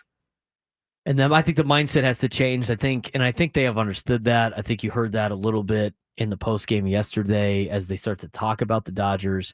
This needs to be for the fans, it's not going to be like any other series. Obviously, it's very important. For the Padres themselves, whatever they have to do to get over the mental block is what they're going to have to do. And they have to find a way to play loose and free like they have been able to do for most of the time this season when they have had success. When the Padres play tight, they don't play well. When the Dodgers play tight, they don't play well either. Not a lot of baseball teams play well when they play tight. In fact, most sports teams don't. Take a deep breath, go out there, play your type of baseball, and you should be able to take 2 out of 3. I think the winner of this series wins the division. I thought last week was a little bit of a precursor of that, and getting swept was brutal. But the fact that the Rockies helped you out and you're a game out, I think this could really sway the division title. And again, you have to beat them by a game. You cannot tie because you lose. And next week, it's going to be tough again. The Padres play Seattle, but the Dodgers play the Reds. So be interesting to say. Interesting to see. Got to play loose and free. Use the Friar Faithful to your advantage and basically flip and do what the Dodgers did to you last week to the Dodgers this week. You're in the exact same situation the Dodgers were in last week this week. And then worry about the Vetter Cup, which stretches out Go Aztec, apparently. It's going to be I know I'm going to be checking my phone during the game, or my watch, which probably won't be charged by the time we kick off at 7, which will be 20 minutes after the Padres and Dodgers start.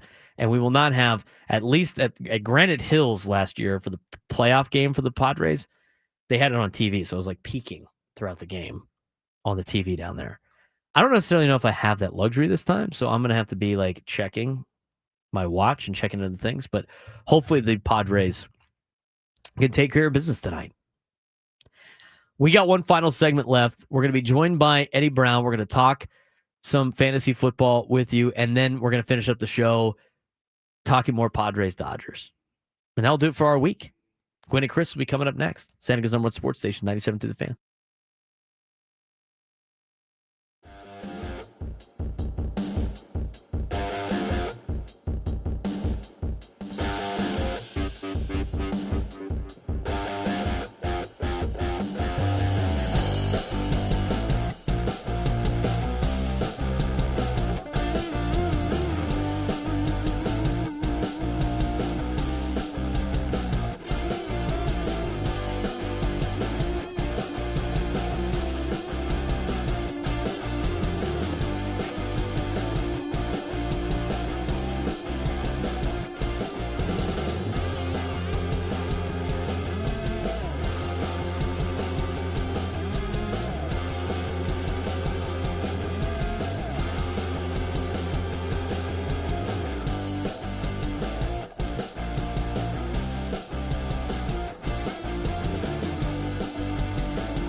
This hour 97 through the Fan is brought to you by the California Office of Traffic Safety. Final segment of the week. And we have, again, today's a Thursday and Friday mixed together. Skyler's usually going to be on Thursdays, and so is Eddie, mixed with our Friday days. But we had an hour show yesterday, so we had to kind of mix it all into one today.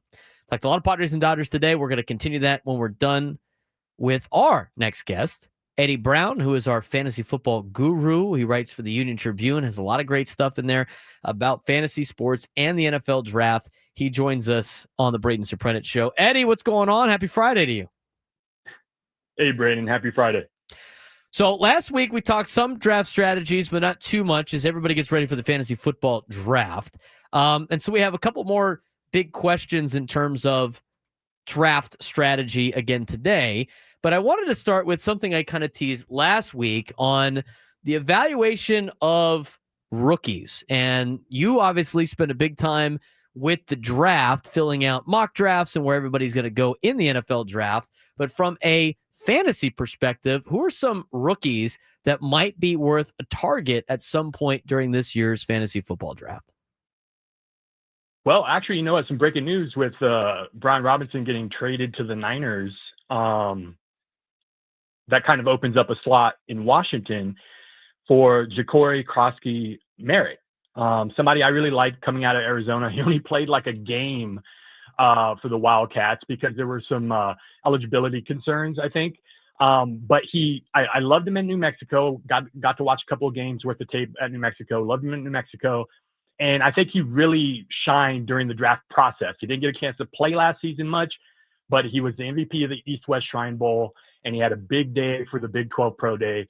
And he's one of those guys that he features elite footwork. He's creative. He makes defenders miss, and he's had a great camp with the Commanders to the point that I think that they thought that they could move on from Brian Robinson. I think it's going to be a committee in the beginning, but I think he's the guy long-term that you'd want to target. And you could probably get him really cheap, although he's probably going to fly up draft boards after Robinson getting traded. You talked about last week about the tight end position, and unless you get like one of the top two guys, I mean, everybody else is just kind of a crapshoot. Quarterback play could be like that too. You know, is there a possibility, or is this a good draft strategy to make it happen? Could you draft a top tier quarterback or a top tier tight end, or even or can you actually do both? So, I mean, is it quarterback or tight end? If you're trying to look for both, is that kind of a pipe dream? No, you can. I mean, you can. It depends on how early you want to go. The top tight ends are probably going to go off the board. I don't know. I'm thinking third, fourth round, maybe. Brock Bowers might go earlier than that. McBride might go a little earlier than that. So you might be talking about Kittle or Laporta. And you know, as far as the quarterbacks, you're probably going to have to no later than the second or third round if you're talking about Lamar Jackson and Josh Allen, Caden Daniels, and those guys. So if you're talking, you know, if you want to invest second and third round in tight end quarterback, there's a higher probability of buyer's remorse in that case, just because, man, you need to hit on those early picks. And specifically at the tight end position, the last 2 years, the number one guy at the end of the day, at the end of the season each year, 2023, 2024, they were both rookies. It was Sam Laporta in 2023 and Brock Bowers last year in 2024. And there are a couple of rookies this year in Tyler Warren, Colston Loveland, potentially even Mason Taylor, which is a nice sleeper for guys who try to target the position later for the Jets. Those guys are going much later than some of those top upper echelon guys like Brock Bowers. So it's kind of a crapshoot. But if you want to invest early, yes, you can come away with, you know, a top tier quarterback and a top tier tight end. We're talking with Eddie Brown, who joins us on the Braden Surprenant Show, sports reporter for the San Diego Union Tribune, specialties NFL draft and fantasy sports. You can follow him on social media at UT Eddie Brown. We had a conversation last week a little bit about Travis Hunter, but leading up to the draft, it was the conversation of, what do you do with Travis Hunter? Is he going to be an offensive player? Is he going to be a defensive player? He has seemed to be a little bit of a conundrum for a lot of people. How do you evaluate a guy like Travis Hunter in terms of, is he worth drafting? Is it a late draft? Should you try to steal him early? How do you evaluate Travis Hunter going into this year's fantasy football drafts? Oh, man, that's a good question. I'm taking the tact of, I think he really enhances Brian Thomas's value. We've talked about that before. But I think he's good enough to where he's going to draw attention no matter what. I think the Jags are going to start him off as a full-time wide receiver. They're going to mix him in on defense. So we're going to see him early on, primarily on offense. I think he's good enough. He's going to make flash plays. He's going to make plays. I just think I'm very apprehensive to invest early on somebody like Travis Hunter, especially first year, because we don't even know exactly how they're going to utilize him on both sides. We don't know if he's going to wear it down. That was the big question. That was the big critique. Is he going to be able to handle that load in the pros like he did in college football? So I'm personally, if you can get him at a value, which I'm thinking, somewhere outside of the top 30 at wide receiver. So you're talking about, 8th to 10th round, somewhere along the line. If he's still available on the board, then hey, take a flyer, because the talent is worth it. And he's going to be able to make plays. But don't draft him as one of your top 2 or 3 receivers. Those guys there needs to be more, a higher floor for those guys. But I obviously the talent's there. It's just about how is he going to be utilized and how is he going to be able to hold up to the NFL season. So you view him as like a wide receiver 3 flex at the most? I think starting out, yes. I think starting out, flex would be great. If you're drafting him in a position where you can slide him into the flex the first month of the season to see how it's all going to play out early on, then I think that would be ideal. If you're trying to force him into the your top 2 or 3 every week, then you probably let the position slide. We're talking with Eddie Brown. You can follow him at UT Eddie Brown on social media, who is our fantasy football guru that joins us each and every Thursdays. On Friday this week, because we had an one hour show yesterday. We're going to talk about Padres baseball here in just a second. But, Saquon Barkley had a large workload last year. You kind of mentioned this last week. Great season in fantasy, but for 2025, that might be a little bit of a problem. Running backs that had big workloads the year before usually aren't really worth drafting very high. No, and he had, I'm like approaching 500 touches, which 400 touches is an insane amount for a running back. So 500 touches, I'm not exactly sure what to call that. One of my foundational rules, I've been doing fantasy sports and fantasy football specifically since last century, 1997, is never pay for a career year. And I can't imagine that last year is not Saquon Barkley's career year when it's all said and done. He may end up a Hall of Famer. He may have other big years in him. He may have another big year this year. I just can't imagine that it's going to be bigger than what he did last year. And so that's why if I'm picking the top spot, if I'm picking the top 2 or 3, I'm targeting Bijan Robinson or maybe Jamar Chase or, one of the top receivers with that pick over Saquon. Not that he's not going to be good. It's just that I can't imagine he's going to top what he did last year or even come close. There's there's kind of the contrary to that. And this happens a lot. But for players that missed time last year due to injury that are now healthy and might be able to perform, there might be some talk about buying the dip on them a little bit. I mean, some names that come to mind, Isaiah Pacheco, TJ Hawkinson, couple of players that returned to the field late last season but didn't look like themselves, now with full offseason arrest, might be able to help out a little bit.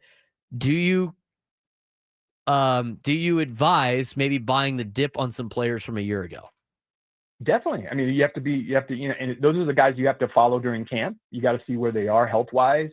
You got to see how they're fitting in the offense. What's changed in the offense while they were gone? In Hawkinson's situation, the Vikings receiver room is a little bit thinner than what it was, to the point that I think they're even looking at trading for some, trying to get Adam Thielen back. So Hawkinson, he's healthy and ready to go. If you're thinking about spending high on Bowers and McBride, you could probably get him, 4 or 5 rounds later, or potentially lower, depending on how your league sees him as a bounce back candidate. I think the other aspect of that is also, we're talking about rookies, is sophomores that had a lot of, the guys coming into year 2 that had a lot of hype as a rookie that didn't necessarily blow everybody's mind. Marvin Harrison Jr., Keon Coleman, those guys like that. Even Ricky Pearsall, you're talking about bounce back. I mean, he didn't even have a training camp last year. He was recovering from a gunshot wound. So Yeah, bounce back. You monitor their health, see if that's in the past, and see what the situation's like. But those guys, there can be some really good value in fantasy. You can get those lower than usual, depending on how your league sees them. Last thing for you, Eddie. You play in a lot of fantasy leagues. What draft position do you like the most? I love controlling the flow of the draft. So I love picking first. I'm pretty excited about picking first. You get that top tier talent, then you come back around in a snake draft and you get 2 picks. Or I like picking at the back of the first round, getting those starting off 2 picks and getting the cumulative talent that whoever picked first is gonna have to wait all the way back to the other end to get. But either or, I like those picks. I know a lot of people like being in the middle, so they get in this consistent, look at players. They're not having to wait long. They get bored at their draft or whatever. I like controlling the flow because if you get those 2 picks in a row, you can just blow somebody's draft strategy right out of the water. If you can load up on 2 receivers and those are the 2 guys that, your league mates had penciled in or circled in coming up next. So I like the idea of picking back to back. I like that too, Eddie. That's usually where I do the most damage is in those particular spots.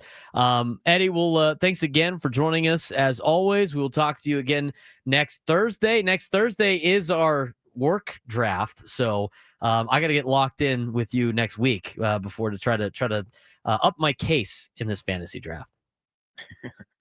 Sounds good, Braden. You take care. All right, thank you, Eddie, for joining us on the Braden Surprenant Show. Eddie Brown does a great job with the NFL draft, fantasy sports. We're going to talk more with him on Thursdays this year. But final kind of say, Frank, Padres Dodgers this weekend. Padres need to win this series. If the 100%. Padres win this series, do you think they win the division? Yes. I think so too. They got to win the series. Take 2 out of 3. They still have to weather the storm, but John Palmarosi mentioned that earlier this week. Padres have the easiest schedule remaining out of any team in Major League Baseball when they're done with this series. The Dodgers do have a couple more tough games mixed in, and we've seen the way the Dodgers have played. I mean, they've treated this series against the Padres like their World Series. Their fans have, definitely. I mean, their fans have been super into this. But they've kind of played like that as well. They gave a lot of guys the day off yesterday against Colorado to make sure they're ready to go for today against the Padres. But to me, if you want to win the division, you have to take 2 out of 3. And if you do take 2 out of 3, it becomes what we talked about last week, where all you have to do is just win one more game than the Dodgers the rest of the way. Right. That's it. Because if you take 2 out of 3 here, you're tied, and then you just have to win one more game. Not 2, not 3, not 4, God forbid 5. All you have to do is win one more than the Dodgers if you tie this series, if you win this series. If you take 2 out of 3, you'll be tied with LA on Monday, and you will have 31 games left. And then we'll add a crucial 31 to go with our crucial 42, which is 17-9. It's still not bad, Frank. No, not at all. Final 42, not great. You're playing 500 baseball, and the Dodgers are playing 1 game above 500. So that's where you're at with that. We'll see if they could do it, though. I mean, it's been such a mental block for them. I mean, they got smoked last week against LA. It's got to come with starting pitching. Maybe you could see vintage Blake Snell out there at Petco Park where he gets shelled. Walk in the ballpark Walk or in the not ballpark. going for Walk in the ballpark. Yeah, Dodger fans, man, they treat this series like it's the World Series. They used to not care. Now that's all they care about. Kind of crazy, man. It's just the series, Frank. But they don't care, though. They're just this is their World Series. The Dodgers playing anybody is their World Series. But Braden, you don't understand. Didn't they say that last year after they played the Padres in the playoffs? The Dodgers. That was their World Series. Do they have White Castles in LA? No, they don't. I think the furthest one out west is in Vegas. That's what the caller ID says. White Castle LA. You're about to get punked with some Mott sticks giveaways? Really? Hold, I'm going to screen this on air. No, do not screen it on air. Do not screen it on air. I'm not going to. Relax. The White Castle LA. Could be White Castle, Louisiana. Potentially. Got any Mott It sticks? could also be a telemarketer, too. White Castle, Louisiana, failed you. All right, you going to any of the games this weekend? I don't think so. I know going to the San Diego FC game on Saturday. Sunday I have plans. I'm not sure if I'll be able to make it. And tonight I'm just kind of taking it as a chill night. Taking it day by day. I will be on a high school football field for the next 7 hours. I don't have to coach JV this year, but I still want to go watch. Well, of course. So tonight will be a long night. As it always is, but it's so much fun. The Fridays are fun. Finally, and once you get that first game under your belt, then all of a sudden the fall just starts to just blow by. Mm-hmm. Just absolutely blow by. So, there's no Scraby today, or? They are, I believe they're on remote today. Oh, that's right. Where are they at? Do anybody know? It'd be nice to promote it if they told us somewhere. and put it in the liner or something like that. But all right. Well, they're out and about. Hopefully, you guys have a great day, and we will talk to you on Monday. Hopefully, after the Padres win the series. Remember, this is the World Series. The Dodger fans got to stick it to them this weekend. Talk to you guys on Monday.